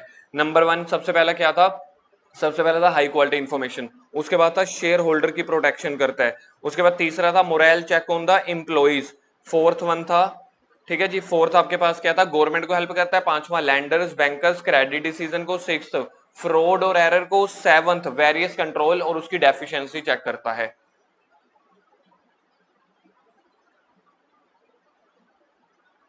अगला पॉइंट, ऑडिट मैंडेटरी है कि वॉलंटरी? मर्जी है, ऑडिट करवाओ चाहे ना करवाओ, ये आपकी मर्जी है या ये कंपलसरी है, मतलब मैंडेटरी है। तो देखना पड़ेगा कि ऑडिट कौन करवा रहा है। फॉर एग्जांपल, अगर इंडिया में कोई कंपनी जो ऑडिट करवा रही है उसके लिए वो मैंडेटरी है। कंपनीज एक्ट 2013 ने बोला एवरी कंपनी इधर पब्लिक और प्राइवेट, ठीक है, उसको ऑडिट करवानी मैंडेटरी है।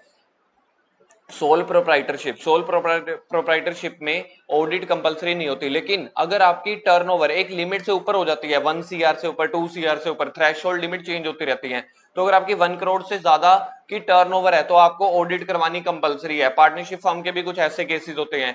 कई तरह के स्कूल, कॉलेजेस, यूनिवर्सिटीज या एनजीओज, उनको भी अपने अकाउंट्स ऑडिट करवाने पड़ सकते हैं अगर उनको कहीं गवर्नमेंट से ग्रांट मिलनी हो, ठीक है, डोनेशंस मिलनी हो, या कोई असिस्टेंस मिलनी हो, कोई हेल्प मिलनी हो, कोई ऐसा प्रोजेक्ट लग रहा हो। तो यानी कि ये मैंडेटरी और वॉलंटरली डिपेंड करेगा कि ऑडिट किस एंटिटी की हो रही है। कह रहे हैं audit is always legally mandatory, there are entities, companies, companies को हमेशा कंपलसरी ऑडिट करवानी पड़ती है। कई नॉन कॉर्पोरेट एंटिटीज हैं, उनको भी करवाना पड़ सकता है अपना टैक्स ऑडिट। इसलिए कई बार स्कूल्स होते हैं, ये मैंने आपको स्कूल वाली एग्जांपल भी बता दी, जिनको अपने अकाउंट्स ऑडिट करवाने पड़ते हैं, लेकिन ऑडिट नॉट ऑलवेज मैंडेटरी, ये याद रखना है। ऑडिट हमेशा कंपलसरी नहीं होती। Many entities may gate their accounts audit voluntarily, वो अपनी मर्जी से भी करवा सकते हैं। अगर वो ऑडिट करवाएंगे, सीए के साइन है, तो उसकी क्रेडिबिलिटी बढ़ जाती है कि ये फाइनेंशियल स्टेटमेंट सीए के साइन किए हुए हैं, ऑडिटर के साइन किए हुए हैं, तो सब बढ़िया ही होगा। उसके बाद जब कंपनी के अंदर ऑडिटर अपॉइंट होगा, करेगा कौन? ठीक है, हु अपॉइंट द ऑडिटर। सबसे पहले अगर कंपनी का केस है, कंपनी के केस में ऑडिटर अपॉइंट करेंगे शेयर होल्डर्स। पार्टनरशिप फर्म के केस में करेंगे पार्टनर्स।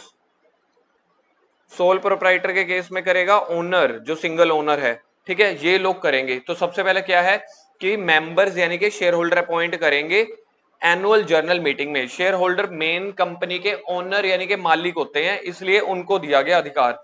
अगर गवर्नमेंट कंपनी है, गवर्नमेंट कंपनी, उसमें करेगा C&AG, controller and audit journal. आप ऐसे समझ लो, एक इंसान, जैसे हमारे देश में पावर किसको दी गई है? प्राइम मिनिस्टर, प्रेसिडेंट को पावर दी गई है ना कि ऐसे ऐसे काम आप कर सकते हो। सेम ऐसे ही एक और व्यक्ति है, कंट्रोलर एंड ऑडिट जर्नल, जिसको अपने पावर दी गई कि इंडिया में जितनी भी गवर्नमेंट कंपनीज हैं उनकी भी तो ऑडिट होगी ना। सबसे ज्यादा तो देखा जाए गवर्नमेंट कंपनी की ऑडिट होनी चाहिए, आपको पता ही है। मन ही मन में मुस्कुरा रहे हो, मुझे भी पता है, आपको भी पता है। तो उनका जो ऑडिटर है, कौन अप्रूव करेगा, कौन अपॉइंट करेगा? C&AG। अब C&AG जो मर्जी करे, कुछ क्वालिफिकेशन होती है कि पार्टनरशिप फॉर्म होनी चाहिए, 10 साल का एक्सपीरियंस होनी चाहिए, बहुत सारी ऐसी कंडीशंस होती हैं। फिर टेंडर जाते होते हैं, ठीक है जी, एक पैनल निकलता है। एम्पैनलमेंट में हम सीएस को, ठीक है, जब आप भी प्रैक्टिस में आ जाओगे तो सीएस को वो एम्पैनलमेंट में वो करनी पड़ती है, अप्लाई करना पड़ता है। तो उसमें से समझ लो जो सीए फर्म सबसे बड़ी होगी उसको मिल जाता है, जिसके लिंक अच्छे होंगे मिल जाएगा, जिसको एक्सपीरियंस अच्छा है मिल जाएगा। तो C&AG अपॉइंट करेगा गवर्नमेंट केस में। तो बस यही सिचुएशंस है, और क्या।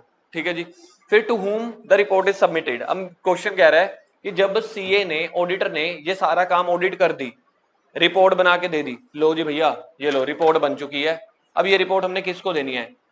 जो ऑडिटर को अपॉइंट करेगा, ऑडिटर उसी को आंसरेबल है, यानी कि रिपोर्ट देने के लिए। कह रहे हैं outcome of the audit return, ठीक है जी, the report is submitted to the person who making the appointment. Company के केस में वो शेयर होल्डर को रिपोर्ट देगा, पार्टनरशिप फर्म के केस में पार्टनर्स को जिन्होंने उसको एंगेज किया है, और गवर्नमेंट ऑडिट के केस में C&AG को। मतलब ये सारे लोग ऑडिटर इनको रिपोर्टिंग कर देगा। ठीक है सर, बड़ा इजी है, कोई ज्यादा मुश्किल नहीं है। उसके बाद एक केस स्टडी है, अच्छी केस स्टडी है, बहुत लेंथी है, टाइम टेकिंग है। लास्ट में अगर टाइम मिल गया तो इसको डिस्कस करेंगे, अदरवाइज आप लोगों ने अपने आप पढ़ लेना है। जो आपका कंपलसरी क्वेश्चन या एक केस स्टडी MCQs आते हैं ना, वो वाले आने के पूरे पूरे चांसेस होते हैं इसमें। ठीक है, अच्छी केस स्टडी है, देखो बहुत बड़ी है। तो ये केस स्टडी आपने अपने आप पढ़नी है। उसके बाद है एश्योरेंस एंगेजमेंट। एश्योरेंस एंगेजमेंट में क्या होता है जी? एश्योरेंस एंगेजमेंट, जैसे बार बार बात आ रही है ना एश्योरेंस की, एंगेजमेंट की। एंगेजमेंट मतलब काम हो गया एश्योर करना कि सब ठीक है कि नहीं ठीक। एश्योरेंस एंगेजमेंट मींस एंगेजमेंट, एक ऐसा काम इन विच अ प्रैक्टिशनर, ये एक नया नेम निकल के आया है, याद रखना, practitioner expresses a conclusion design to enhance the degree of confidence. ये देखो, ये भैया है ऑडिटर, ये याद रखना। ठीक है जी, ये है क्लाइंट, इनके ऊपर एक थर्ड पर्सन निकल के आया है प्रैक्टिशनर। प्रैक्टिशनर को इन्होंने ऑडिटर से भी ऊपर का दर्जा दे दिया, कहते हो सकता है प्रैक्टिशनर का दर्जा। ये पहला बंदा है ऑडिटर, दूसरी पार्टी है क्लाइंट, तीसरा है प्रैक्टिशनर, और ऑडिटर से ऊपर का दर्जा इसको दिया जा सकता है प्रैक्टिशनर को, जो ये देखेगा कि जो भी काम ऑडिटर ने किया है, ठीक है, उसका मतलब उसका कॉन्फिडेंस एनहांस करना है इंटेंडेड यूजर्स के बीच में। ये एक ऐसा कंक्लूजन बना के, फॉर एग्जांपल मैं आपको सिंपल से बात बताता हूं, क्लाइंट को सीए ऑडिट के बारे में कुछ नहीं पता, ड्यू डेट्स के बारे में कुछ नहीं पता, ऑडिटर ने सारा कुछ चेक कर दिया, प्रैक्टिशनर उसको चेक कर रहा है क्या उसका सारा कुछ ठीक है कि नहीं, उसके ऊपर एक कंक्लूजन बना रहा है, फाइनल रिपोर्ट, ताकि क्लाइंट का विश्वास जीता जा सके, क्लाइंट को लगे कि हाँ भाई मेरे ऑडिटर ने काम सही किया है। It means practitioner gives an opinion, आया पॉइंट, प्रैक्टिशनर ओपिनियन दे रहा है about the specific information due to which user of the information are able to make the confident decision knowing that कि इंफॉर्मेशन जो थी, और इंफॉर्मेशन के गलत होने के चांसेस कम से कम हो जाएं। यार बार बार बात वही निकल के आएगी, सीए ने कुछ काम करके दे दिया, उसकी एक तरह से छोटी सी चेकिंग करने के लिए प्रैक्टिशनर बैठा है, प्रैक्टिशनर कह रहा है हाँ जी भाई सब ठीक है, क्लाइंट कह रहा है जब मेरे सीए ने भी बोल दिया ठीक है, प्रैक्टिशनर ने उसको चेक कर लिया, तो इससे क्या होगा, काम इनकरेक्ट होने के, गलत होने के चांसेस डिमिनिश, कम हो जाते हैं, और यूजर्स का कॉन्फिडेंस क्या होता है, एनहांस हो जाता है, बढ़ जाता है। एलिमेंट्स क्या है, सबसे पहले ये 3 पार्टी रिलेशनशिप है जिसमें एक प्रैक्टिशनर है, एक रिस्पॉन्सिबल पार्टी है और एक इंटेंडेड यूजर है। एश्योरेंस देखो मैं आपको बता देता हूं, practitioner is a person who provide the assurance, जो एश्योर कर रहा है कि ठीक है। प्रैक्टिशनर इज, ये वाला वर्ड देखो, practitioner is broader then the auditor, यानी कि प्रैक्टिशनर ऑडिटर से भी थोड़ा सा ब्रॉडर टर्म है, यानी कि प्रैक्टिशनर उससे बड़ा सीए हो सकता है, आप इसको ऐसे भी समझ सकते हो। ऑडिट जो है वो हिस्टोरिकल इंफॉर्मेशन प्रोवाइड कर रही होती है, प्रैक्टिशनर में provide assurance not necessary to historical. Auditor का काम है हिस्टोरिकल डेटा चेक करना, लेकिन प्रैक्टिशनर का काम है हिस्टोरिकल के साथ करंट मार्केट वैल्यू के हिसाब से भी कुछ ओपिनियन पेश कर देना।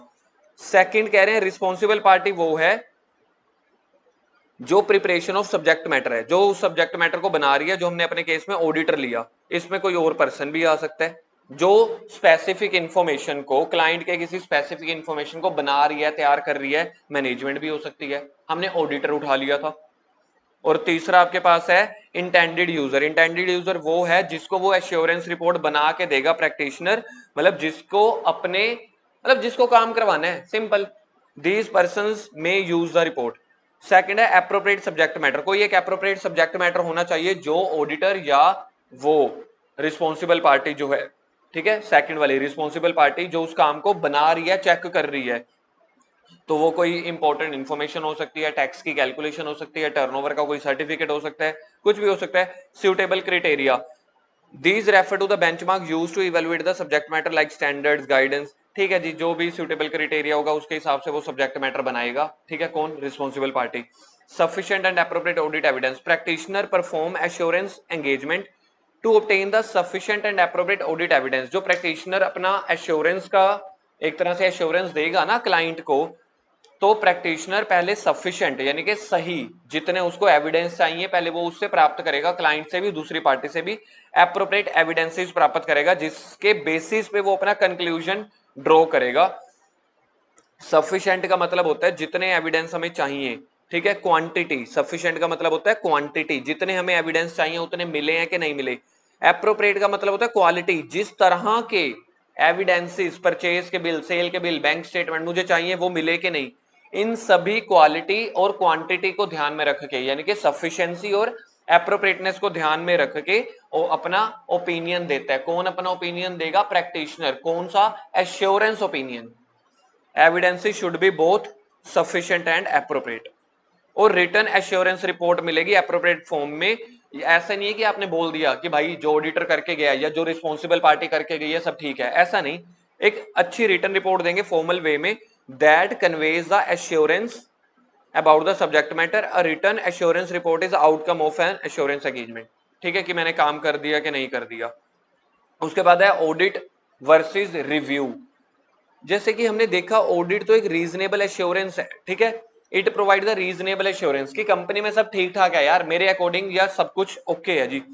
However review is a limited assurance engagement, it provide the lower level of assurance, ये याद रखना, review lower level of assurance provide करता है then audit. For example audit कह रहा है 90% सब ठीक है, रिव्यू जो कर रहा है वो कह रहा है 70, 80, 50, 60% सब ठीक है।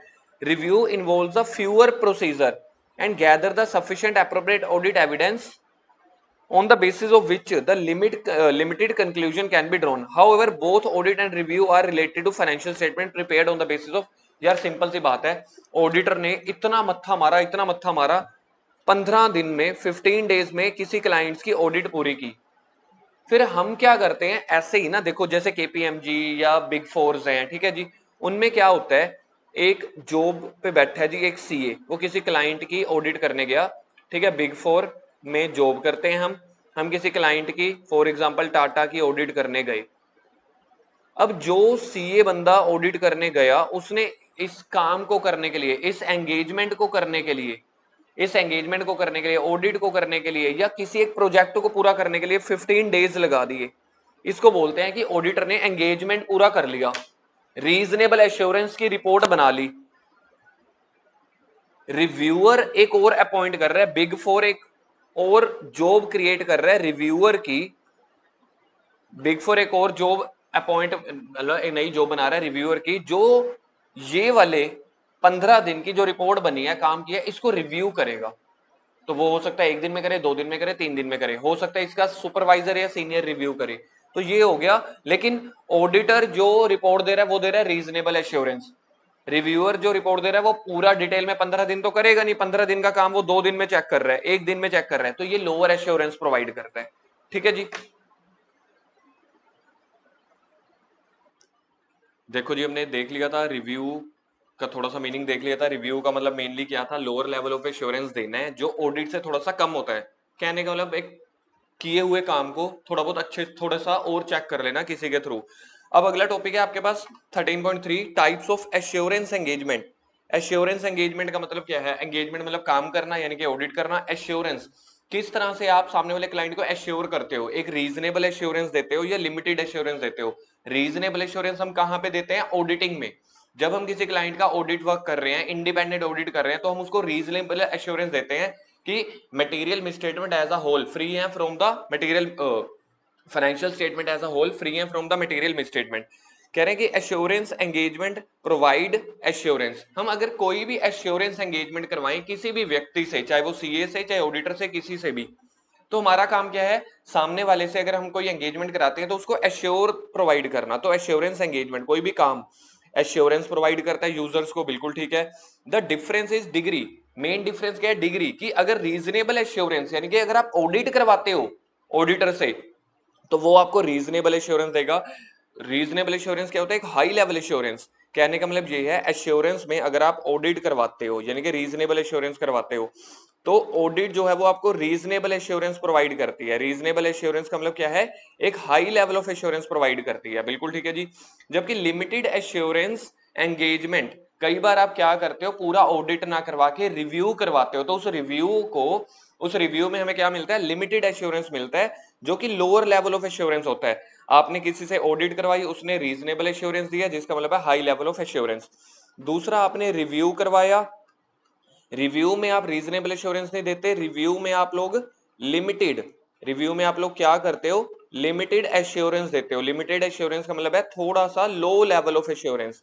वो हाई लेवल ऑफ एश्योरेंस होता है, ये लो लेवल ऑफ एश्योरेंस होता है, मतलब कि ज्यादा डिपेंडेंट आप किस पे रहते हो, ऑडिट पे। ठीक है जी।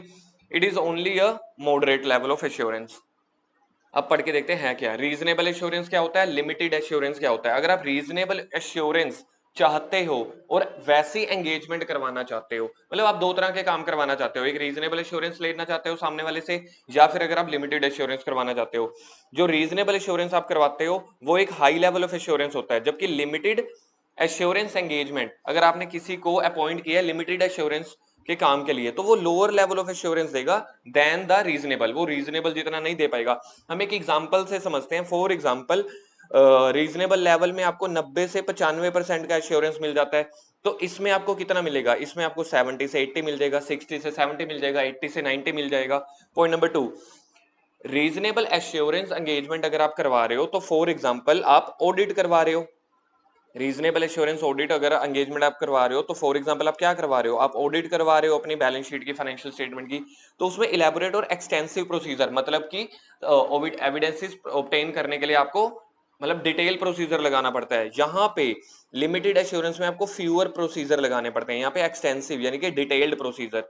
Point number 3, it drawers the reasonable conclusion on the basis of sufficient appropriate audit evidence, यानी कि यहाँ पे आप SAAE जब ऑब्टेन करते हो, सफिशिएंट एप्रोप्रिएट ऑडिट एविडेंस, आपको क्वांटिटी भी चाहिए, एविडेंसेस की क्वालिटी भी चाहिए, तो ये रीजनेबल एश्योरेंस, रीजनेबल कंक्लूजन तक आप पहुंच जाओगे।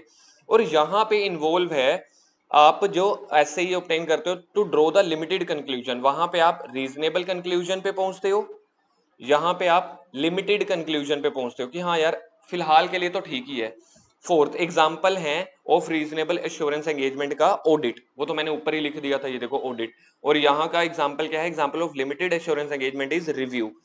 तो यानी कि रिव्यू के केस में आपको लिमिटेड एश्योरेंस मिलेगा, ऑडिट के केस में आपको क्या मिलेगा, रीजनेबल एश्योरेंस। फिर उसके बाद इसकी डिटेल दी हुई है, besides reasonable assurance engagement and limited there is another kind of assurance which is related to matter other than financial information. मतलब फाइनेंशियल इंफॉर्मेशन के ऊपर आपने रिव्यू भी किया, आपने ऑडिट भी किया, ठीक है, हिस्टोरिकल फाइनेंशियल इंफॉर्मेशन के ऊपर।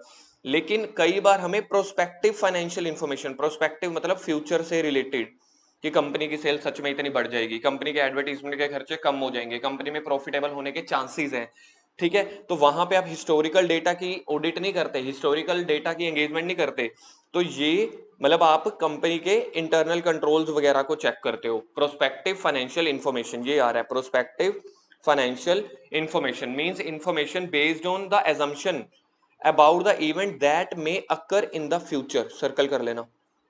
तो कई बार हमें क्या करना पड़ता है, प्रोस्पेक्टिव फाइनेंशियल इंफॉर्मेशन होती है, पहले उसका मीनिंग समझते हैं कि क्या वो इंफॉर्मेशन जो फ्यूचर में हो सकती है, तो पॉसिबल एक्शन आप लेते हो, इसमें आपकी फोरकास्ट भी हो सकती है, प्रोजेक्शंस भी इंक्लूड कर देते हो, ठीक है जी।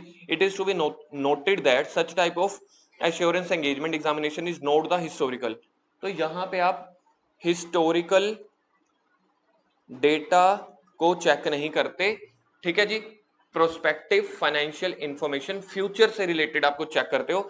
It is important to note the difference between historical और प्रोस्पेक्टिव। हिस्टोरिकल फाइनेंशियल इंफॉर्मेशन इसको हम बोल देते हैं HFI, प्रोस्पेक्टिव फाइनेंशियल इंफॉर्मेशन इसको हम बोल देते हैं PFI, ठीक है जी। ये किस अकॉर्डिंग होते हैं मैंने आपको बता दिया। हिस्टोरिकल मेनली आप पिछले, हिस्टोरिकल यानी कि आप पिछले इवेंट, पिछले डेटा को लेके अपनी ऑडिट करते हो, ठीक है, जो हम ऑलरेडी कर चुके हैं। जबकि प्रोस्पेक्टिव जो है ये लिखा हुआ है, प्रोस्पेक्टिव फाइनेंशियल इंफॉर्मेशन जो फ्यूचर को लेके होता है, ये सारा कुछ इसमें दिया हुआ है, ठीक है। In assurance report involving the prospective, अगर तो प्रोस्पेक्टिव फाइनेंशियल इंफॉर्मेशन की आप सारा कुछ चेक कर रहे हो, तो प्रैक्टिशनर ऑब्टेन सफिशिएंट एविडेंसेस, जो उसका प्रैक्टिशनर है जो ये सारे काम कर रहा है वो सफिशिएंट एविडेंस ऑब्टेन करेगा कि मैनेजमेंट एक ये एजम्पशन मान के चले कि जो भी प्रोस्पेक्टिव इंफॉर्मेशन, ये रहा प्रैक्टिशनर, प्रैक्टिशनर कह रहा है मैनेजमेंट को कि जो आपने प्रोस्पेक्टिव फाइनेंशियल इंफॉर्मेशन तैयार की है और वो आपने प्रैक्टिशनर को दे दिया है, जिस एजम्पशन पे दिया है कि वो नॉट अनरीजनेबल, मतलब कि वो अनरीजनेबल नहीं होनी चाहिए, यार सिंपल लिख देते। प्रोस्पेक्टिव मैनेजमेंट, मैनेजमेंट क्या बना रहा है, प्रोस्पेक्टिव फाइनेंशियल इंफॉर्मेशन, मैनेजमेंट क्या बना रहा है, प्रोस्पेक्टिव फाइनेंशियल इंफॉर्मेशन, और वो रीजनेबल होनी चाहिए। इन्होंने इसको नेगेटिव सेंस में लिख दिया है कि नॉट अनरीजनेबल, कि वो अनरीजनेबल नहीं होनी चाहिए, तो इसका मतलब क्या है, रीजनेबल होनी चाहिए। एक बार फिर से बता देता हूँ, थोड़ा सा मुश्किल टॉपिक है। एक है जी प्रैक्टिशनर, प्रैक्टिशनर मैनेजमेंट को बोल रहा है कि आप PFI तैयार करो, प्रोस्पेक्टिव फाइनेंशियल इंफॉर्मेशन, फ्यूचर से रिलेटेड जो भी डाटा आप तैयार करोगे मैं उसको चेक करने आया हूं, ठीक है जी। अब PFI जब भी बनाएगा, कौन बनाएगा, मैनेजमेंट बनाएगा, किसको दे देगा, PF बना के ये किसको दे देगा, प्रैक्टिशनर को दे देगा। और साथ में फिर ये बताया जाएगा कि मैनेजमेंट जिस बेसिस पे, जिस एजम्पशन पे PFI बना रहा है वो रीजनेबल होना चाहिए, नॉट अनरीजनेबल, ना कि अनरीजनेबल होना चाहिए। पहली कंडीशन तो प्रैक्टिशनर ने ये रख दी, बिल्कुल ठीक है जी। और दूसरा एजम्पशन उसने रखी कि प्रॉपरली प्रेजेंट करना है, ठीक है जी, सारी इंफॉर्मेशन को प्रेजेंट करना है और सारी मटेरियल एजम्पशन को डिस्क्लोज करना है। पहली कंडीशन PFI की क्या रखी कि वो रीजनेबल होनी चाहिए सारी एजम्पशन, दूसरा प्रेजेंट करनी है सारे इंपॉर्टेंट एजम्पशन, और तीसरा डिस्क्लोज करनी है। जो भी एजम्पशन आप लोगों ने PFI बनाते हुए यूज किए हैं, ऐसा कौन किसको बोल रहा है, ऐसा प्रैक्टिशनर मैनेजमेंट को बोल रहा है। Practitioner financial information related to future event already पढ़ लिया। While evidence may be available to support the assumption on the which of the future oriented the auditor is therefore. देखो ऑडिटर कभी भी not in a position to express the opinion whether the result shown in the prospective financial will be achieved. तो auditor को यहाँ पे auditor को एक जिम्मेवारी से तो फ्री कर दिया। ऑडिटर कह रहा है जो भी PFI बनेगी, जो भी PFI बनेगी उसके ऊपर जो मेरा ओपिनियन है वो सही ओपिनियन होगा नहीं होगा मुझे कुछ नहीं पता। क्यों? क्योंकि आप मुझसे फ्यूचर के डेटा की ऑडिट करवा रहे हो जिसके लिए मैं नहीं हूं। तो ऑडिटर जो है, इन्होंने पहले ही बोल दिया कि ऑडिटर इस पोजीशन में नहीं होगा कि मैं इसके ऊपर ओपिनियन रख सकूं। तो ऑडिटर PFI के ऊपर ओपिनियन नहीं रखता, ऑडिटर हमेशा ओपिनियन अपना रखता है। ऑडिटर ओपिनियन PFI पे रखेगा, the answer is no. Auditor opinion HFI पे रखेगा, historical financial information, the answer is yes. ठीक है, जिसके लिए हम पढ़ रहे हैं। Therefore in such assurance engagement practitioner provide the report assurance. उसके बाद जो ये प्रैक्टिशनर क्या करेगा at the end share holder को या जो भी स्टेक होल्डर है इसको रिपोर्ट दे देगा। कौन सी रिपोर्ट देगा? रिटर्न रिपोर्ट, कि मैंने पीएफआई को कैसे चेक किया है। देयरफॉर यहाँ पे लिख देते हैं हम, रिपोर्ट देगा एंड में। In assurance engagement practitioner provides the report, इसको सर्कल कर लेना। Practitioner provide the report assuring that nothing has come to the practitioner's attention to suggest that this assumption not unreasonable. मतलब वो ये बताएगा कि यार मेरी नॉलेज में ऐसा कुछ नहीं आया कि मैनेजमेंट ने जो असम्पशन लिया वो अनरीजनेबल है, मतलब सब कुछ ठीक ठाक है। और जो ये है पीएफआई कौन सा एश्योरेंस आपको प्रोवाइड करेगा? Moderate assurance. याद है तीन एश्योरेंस आ गए, एक है रीजनेबल एश्योरेंस जो ऑडिटर यानी कि सीए प्रोवाइड करता है, दूसरा था लिमिटेड एश्योरेंस कौन प्रोवाइड करता था? रिव्यू के केस में वो ऑडिट और रिव्यू दोनों फाइनेंशियल इंफॉर्मेशन को लेके होते हैं। कौन सी फाइनेंशियल इंफॉर्मेशन? हिस्टोरिकल। और जो पीएफआई है, पीएफआई अपने लिए जो रिपोर्ट तैयार करेगा moderate level of assurance provide करेगा, मॉडरेट एश्योरेंस। ठीक है जी, एक बार यहां पे देखते हैं है क्या, छोटी सी समरी बनाते हैं। ऑडिटर, एक है ऑडिट, एक है रिव्यू। ऑडिट, इसको लिख लेना। ऑडिट में क्या आएगा? ऑडिट में आएगा रीजनेबल एश्योरेंस। रिव्यू में क्या आएगा? Lower level of assurance. इन दोनों, ये दोनों के लिए जो भी आपने एंगेजमेंट करवानी है ये हिस्टोरिकल HFI पे बनाएंगे, हिस्टोरिकल फाइनेंशियल इंफॉर्मेशन पे। हिस्टोरिकल फाइनेंशियल इंफॉर्मेशन के ऊपर अपना काम करते होते हैं। जो हम +1 +2 बीकॉम अकाउंट्स करते हैं, जो हिस्टोरिकल डेटा है उसके ऊपर ऑडिट भी काम करेगा, उसके ऊपर रिव्यू भी काम करेगा। तीसरी एक और चीज निकल के आई थी, क्या निकल के आई थी? एक ऐसा एश्योरेंस, कौन सा ऐसा एश्योरेंस था जिसको हम बोल रहे थे पीएफआई। ठीक है जी, एक ऐसा एश्योरेंस जो मॉडरेट लेवल, एक ऐसी एंगेजमेंट, कौन सी ऐसी एंगेजमेंट? Other engagement. आप इसको अदर एंगेजमेंट लिख सकते हो, या इनमें नाम क्या लिखा हुआ था देख लेते हैं एक बार। प्रोस्पेक्टिव फाइनेंशियल इंफॉर्मेशन के लिए जो प्रैक्टिशनर है, जो अदर एश्योरेंस हैं, for example PFI, prospective financial information. ठीक है जी, ये कौन करेगा? एक तो ये करेगा practitioner moderate level of assurance देगा। ये किस चीज के लिए, किस चीज के ऊपर एश्योरेंस देगा? पीएफआई के ऊपर। बहुत ही बकवास, बहुत ही बेकार, लेकिन एक इंटरेस्टिंग टॉपिक तो था कुछ ना कुछ। तो ये अब आप पढ़ लेना। एग्जाम्पल इसमें लिखे हुए हैं, एग्जाम्पल ऑफ एश्योरेंस एंगेजमेंट। अगर आप ऑडिट करवा रहे हो, ऑडिट के लिए ये सारा कुछ मैंने देखो ऑलरेडी यहाँ पे बनवा दिया आपको। ऑडिट के लिए कौन सा एश्योरेंस चाहिए? Reasonable assurance. रिव्यू, रिव्यू के लिए क्या चाहिए? लिमिटेड एश्योरेंस, ये ऑलरेडी हो गया। अच्छा, तीसरा आपके पास है अगर प्रोस्पेक्टिव फाइनेंशियल इंफॉर्मेशन, ये अदर एश्योरेंस वाला वही लिखा था, प्रोस्पेक्टिव फाइनेंशियल इंफॉर्मेशन। अगर इसको चेक करना चाहते हो तो जो भी आप दोगे वो एजम्पशंस पे दोगे कि सारी प्रोजेक्शन फ्यूचर इसके ऊपर, और जो इसकी रिपोर्ट दोगे, रिपोर्ट में मतलब रिटर्न रिपोर्ट होनी चाहिए। और ये कौन सा? मॉडरेट, यहाँ पे देगा मॉडरेट लेवल ऑफ एश्योरेंस। ठीक है जी, ये इसका चार्ट बना हुआ है, एक बार ध्यान से देख लेना। टॉपिक थोड़ा सा अजीब सा था। मैनेजमेंट कह रही है किसी कंपनी को कि आप हमें एश्योरेंस रिपोर्ट प्रोवाइड करो। अंडरस्टैंडिंग 5 चल रहा है कि फर्स्ट क्वार्टर के ऊपर ना आप हमें बताओ skipping the required detailed procedure. अगर हम किसी ऑडिटर को, किसी सीए को बोले कि भाई साहब डिटेल में कुछ ना करो, डिटेल वाले प्रोसीजर को कर दो स्किप, उसके बाद आप एश्योरेंस करो, क्या राजा एंड कंपनी जो सीए फर्म है वो ऐसा कर सकती है? किस नेचर की वो रिपोर्ट देगी? क्या ये नेसेसरी होगा सफिशिएंट एविडेंसेस ऑब्टेन करना?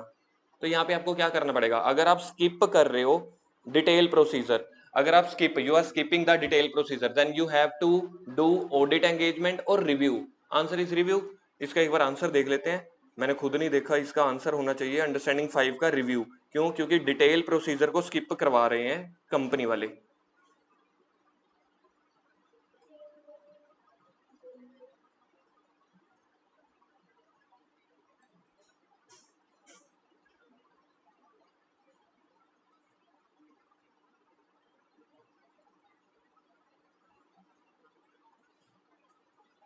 इसका आंसर मिलेगा सबसे एंड में।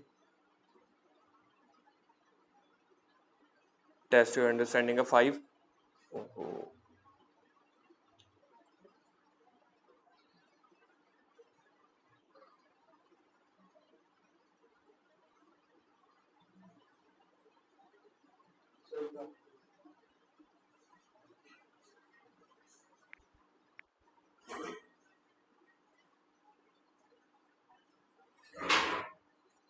खाली खाली आंसर पे ही हम रुक चुके हैं। देख लेते हैं, आखिरी स्लाइड रुक गई है, हाँ, चल गई। तो पांचवें का हमारे पास आंसर निकल के आ रहा है, such report would be in the nature of review. वही मैंने आपको बताया था ना, जब कंपनी ने ही बोल दिया, जब कंपनी ही सीए को बोल रही है, ऑडिटर को कह रही है कि ये काम करो, डिटेल प्रोसीजर स्किप कर दो। डिटेल प्रोसीजर के लिए मेरे को क्या करनी पड़ेगी? ऑडिट। तो जब स्किप करनी पड़ रही है तो ऑडिटर को क्या करना पड़ेगा? सफिशिएंट एविडेंसेस तो ऑब्टेन करने पड़ेंगे, लेकिन उसको रिव्यू देना पड़ेगा। रिव्यू में फिर वो लिमिटेड एश्योरेंस दे सकता है, ना कि reasonable assurance.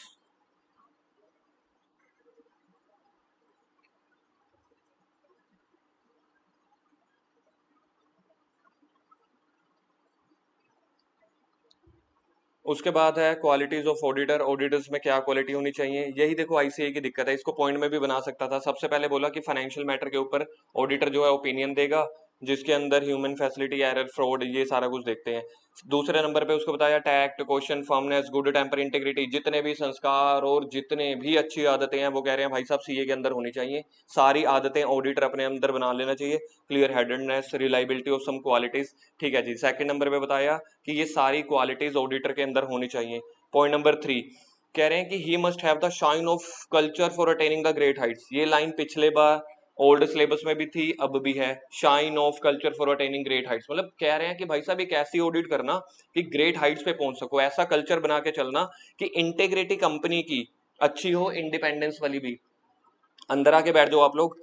Auditor who hold a position of trust must have the basic human qualities. कह रहे हैं भाई साहब संस्कार तो होने चाहिए और साथ साथ ह्यूमन क्वालिटीज होनी चाहिए अच्छी अच्छी, apart from the technical requirement of profession. Technical requirement क्या होती है? टेक्निकल रिक्वायरमेंट सीए को इनकम टैक्स का पता होना चाहिए, जीएसटी का पता होना चाहिए, कंपनीज एक्ट का पता होना चाहिए, सारा टीडीएस, पीएफआई सब कुछ पता होना चाहिए, और सीए को पता होता है। कह रहे हैं भाई साहब इतना नहीं चलेगा, उसके अलावा अच्छी ह्यूमन क्वालिटीज भी चाहिए अपार्ट फ्रॉम टेक्निकल। टेक्निकल मतलब जिस सब्जेक्ट के बारे में सीए जाना जाता है। He is called upon the constantly to critical review the financial statement. मतलब फाइनेंशियल स्टेटमेंट आपको मिली है ना, मान नहीं लेना कि मैनेजमेंट तो वैसे आधी चोर होती है, आधी बेईमान होती है, तो मान नहीं लेना पहली बार में। करना क्या है? आपको क्रिटिकली रिव्यू करनी है जो भी P and L, balance sheet, cash flow company का मिल रहा है। ठीक है, मतलब आपने उनसे क्वेश्चंस पूछने हैं, एजम्पशंस देखनी है, सारा कुछ ठीक है कि नहीं, तो वो नॉलेज आपको होनी चाहिए। Point number 5 exhaustive knowledge. Exhaustive का मतलब है बढ़िया डिटेल्ड नॉलेज होनी चाहिए of accounting in all its branches. Financial account है, +1 2 का है, बीकॉम का है, कॉस्ट अकाउंटिंग है, मैनेजमेंट अकाउंटिंग है, सारा कुछ होना चाहिए। Sine qua non. Sir ये क्या होता है साइन क्यू आर नोन? पता नहीं यार, इन्होंने कहाँ से स्पेनिश से उठा लिया है या कहाँ से उठाया है। साइन क्यू आर नोन, इसका मेन मीनिंग होता है असेंशियल कंडीशन। आप बस इस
क्या कर रहे हैं जी? अब हम करने वाले हैं engagement and quality control standards.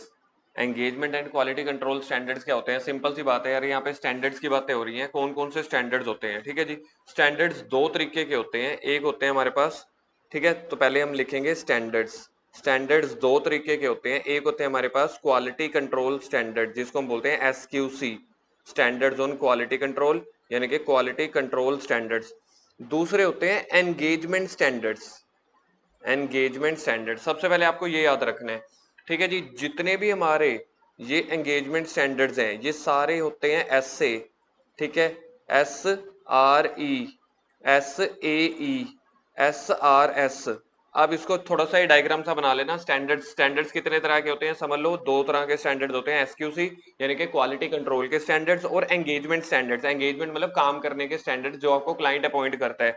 तो उसमें आते हैं, सबसे पहले आता है एसएस, जो हमारा मेन सब्जेक्ट है, स्टैंडर्ड्स ऑन ऑडिटिंग। दूसरा होता है standards on review engagement, SRE, standards on review engagement. ये दोनों स्टैंडर्ड हिस्टोरिकल डेटा की ऑडिट करते हैं, हिस्टोरिकल डेटा की ऑडिट करते हैं। SAE, other than historical, other than historical, इनकी ऑडिट करते हैं जी ये। उसके बाद SRS, standards on related service, ये बात करेंगे आपकी किसी ना किसी वर्क को परफॉर्म करने की, किसी ना किसी प्रोसीजर को परफॉर्म करने की, कि क्या प्रोसीजर परफॉर्म करना है, या फिर ये बात करेंगे कंपाइलेशन स्टैंडर्ड की, या फिर ये बात करेंगे कंपाइलेशन काम की, कंपाइलेशन। तो ये छोटा सा डायग्राम सा बना लेना, इससे आपको जल्दी समझ में आएगा। ठीक है जी, सबसे पहले हम बात करते हैं engagement and quality control standards. तो following standard issued by the authority of ICAI council collectively known as engagement standards. तो यानी कि सबसे पहले ये बात कर रहे हैं एंगेजमेंट स्टैंडर्ड्स की।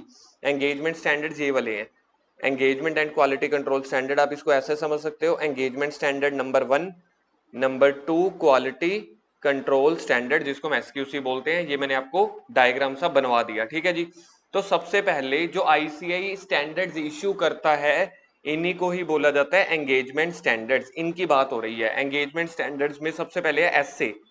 ठीक है जी, SA, स्टैंडर्ड्स ऑन ऑडिटिंग। ये किसकी बात करेगा? स्टैंडर्ड्स ऑन ऑडिटिंग, ये ऑडिटिंग की बात करता है।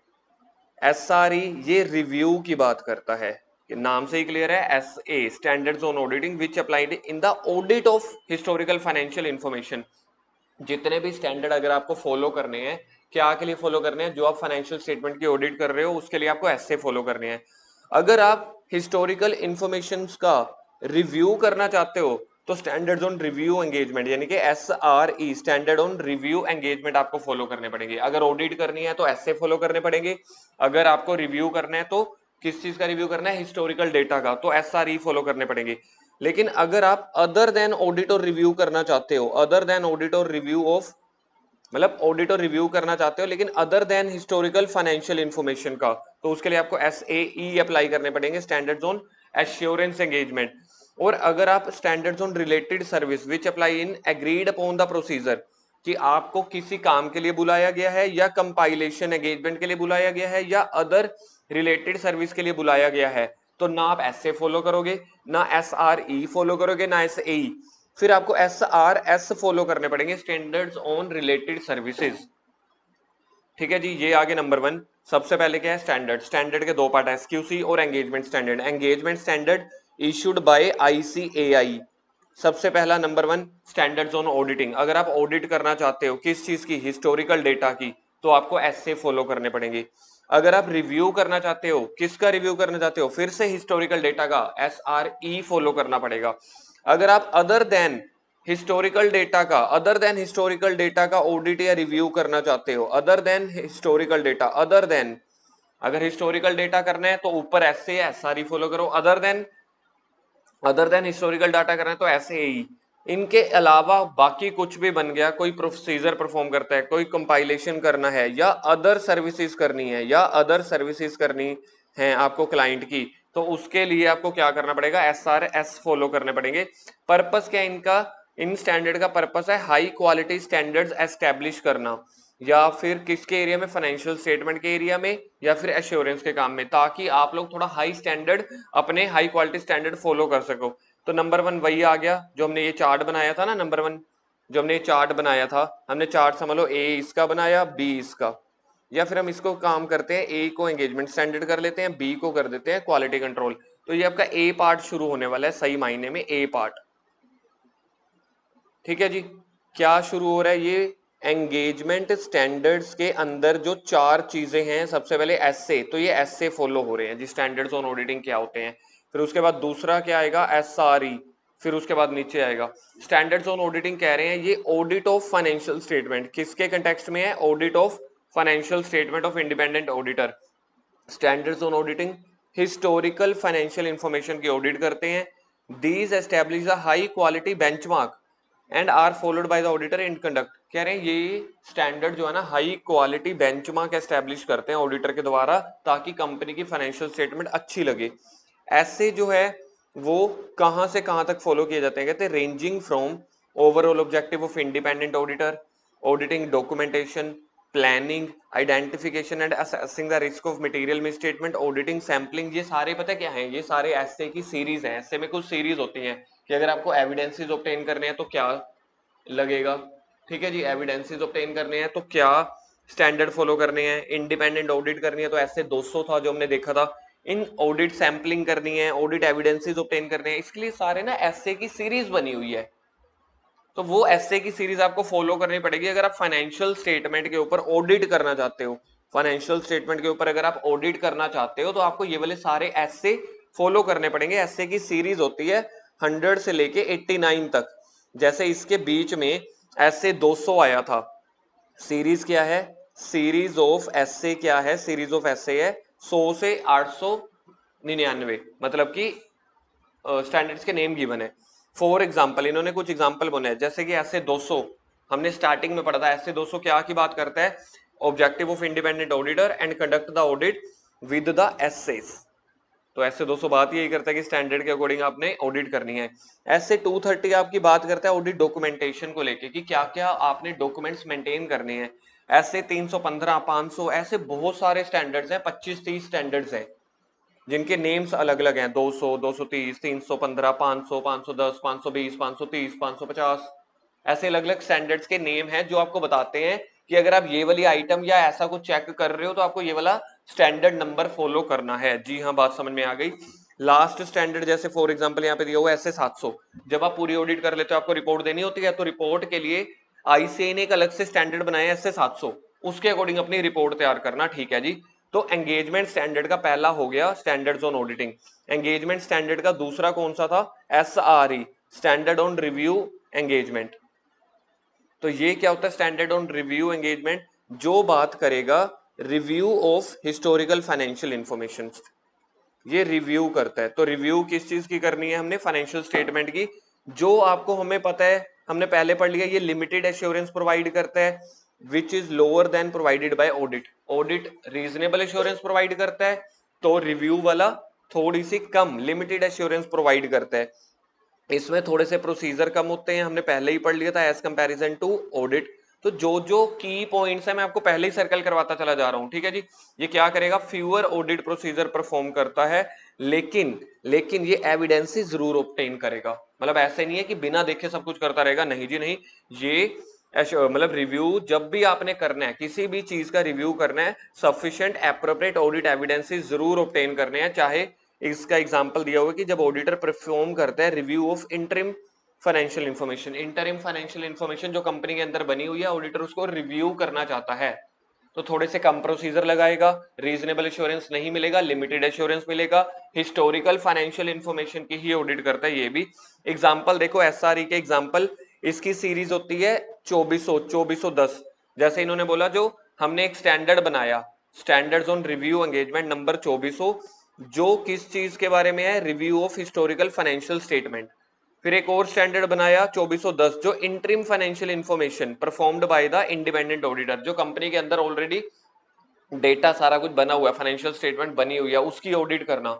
अगर उसकी कौन सी ऑडिट करना, ऑडिट नहीं उसका रिव्यू करना। ऑडिट तो ऊपर स्टैंडर्ड्स ऑन ऑडिटिंग में कवर हुआ है, यहाँ पे हम क्या कर रहे हैं, रिव्यू कर रहे हैं, लेस प्रोसीजर लगा के, लेस एश्योरेंस देके, लिमिटेड एश्योरेंस देके, ठीक है जी।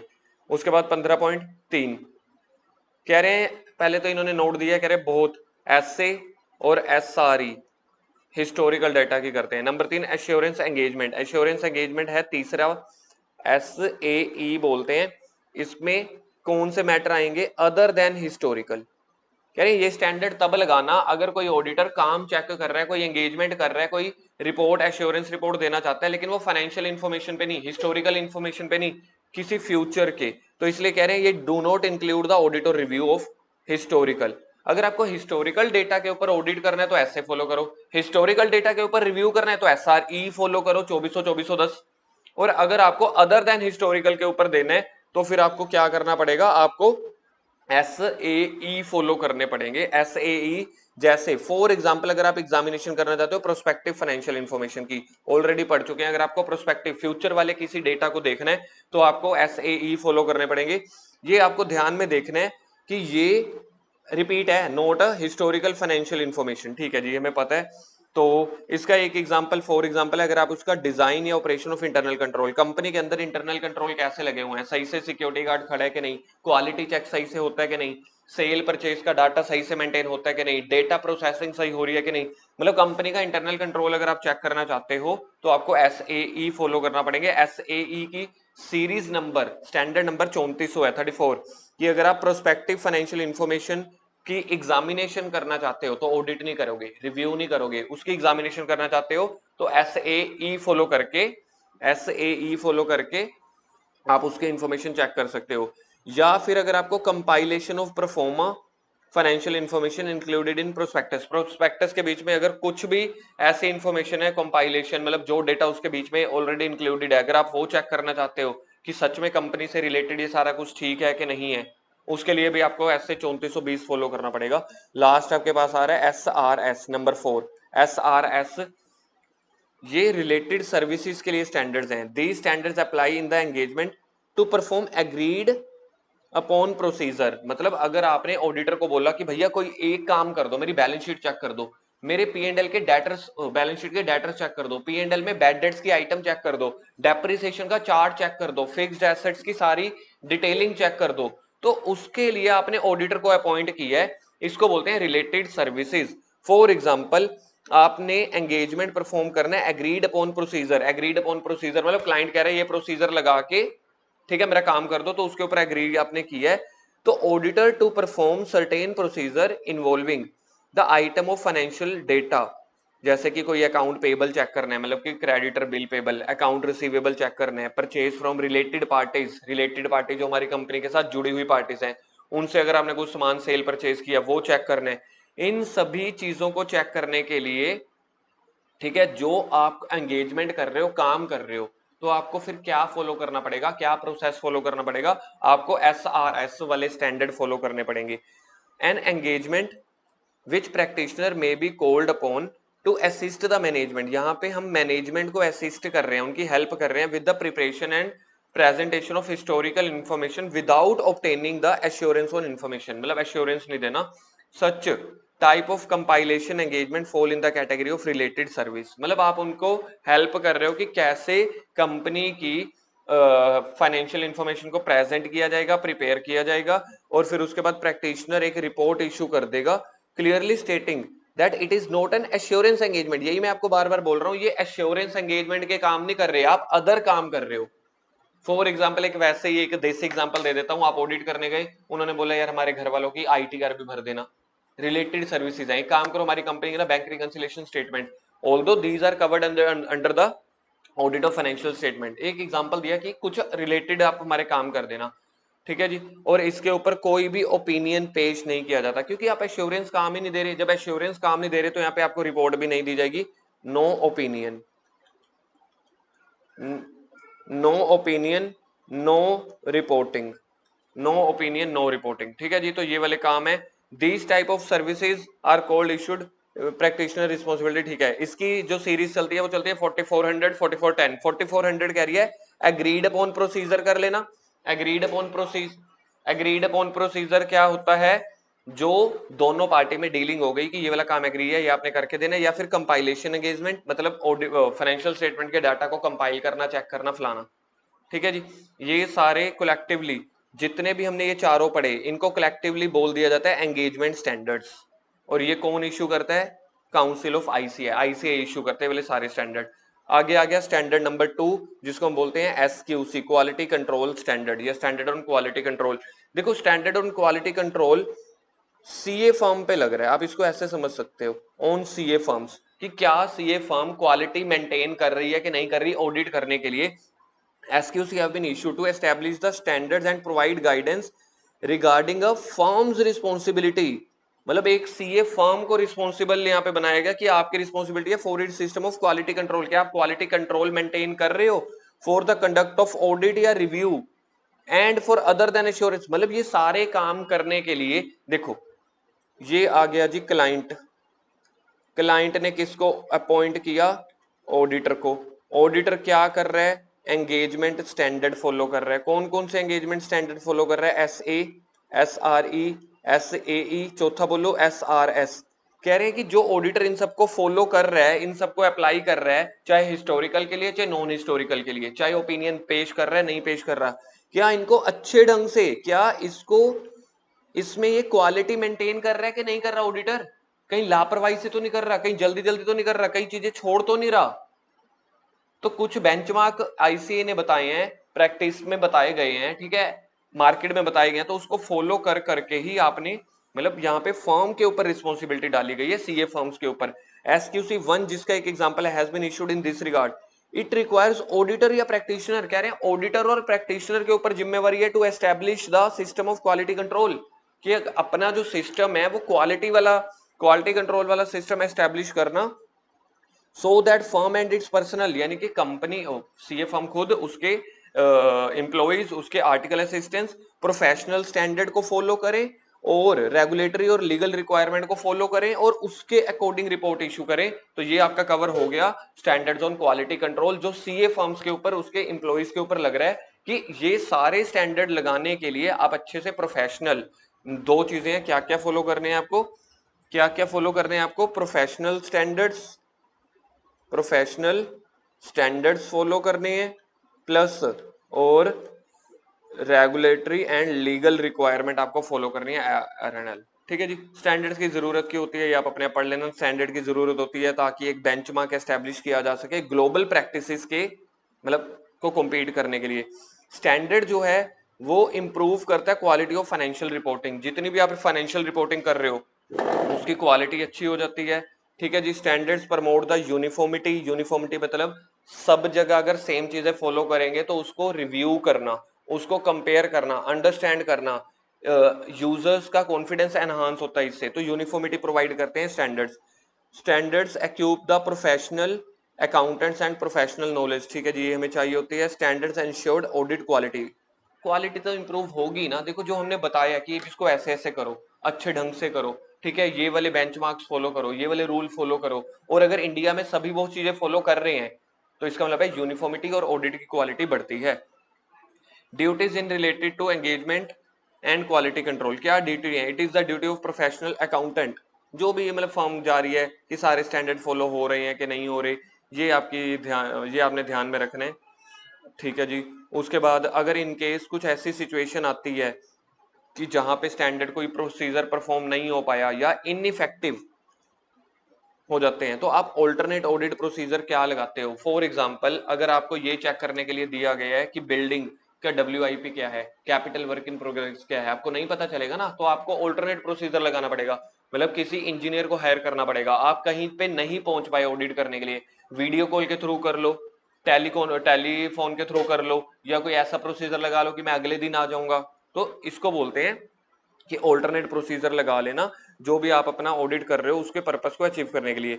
या फिर अगर आप उसको छोड़ के जाते हो तो रीजन ऑफ डिपार्चर लिख देना कि मैं क्यों नहीं कर पाया।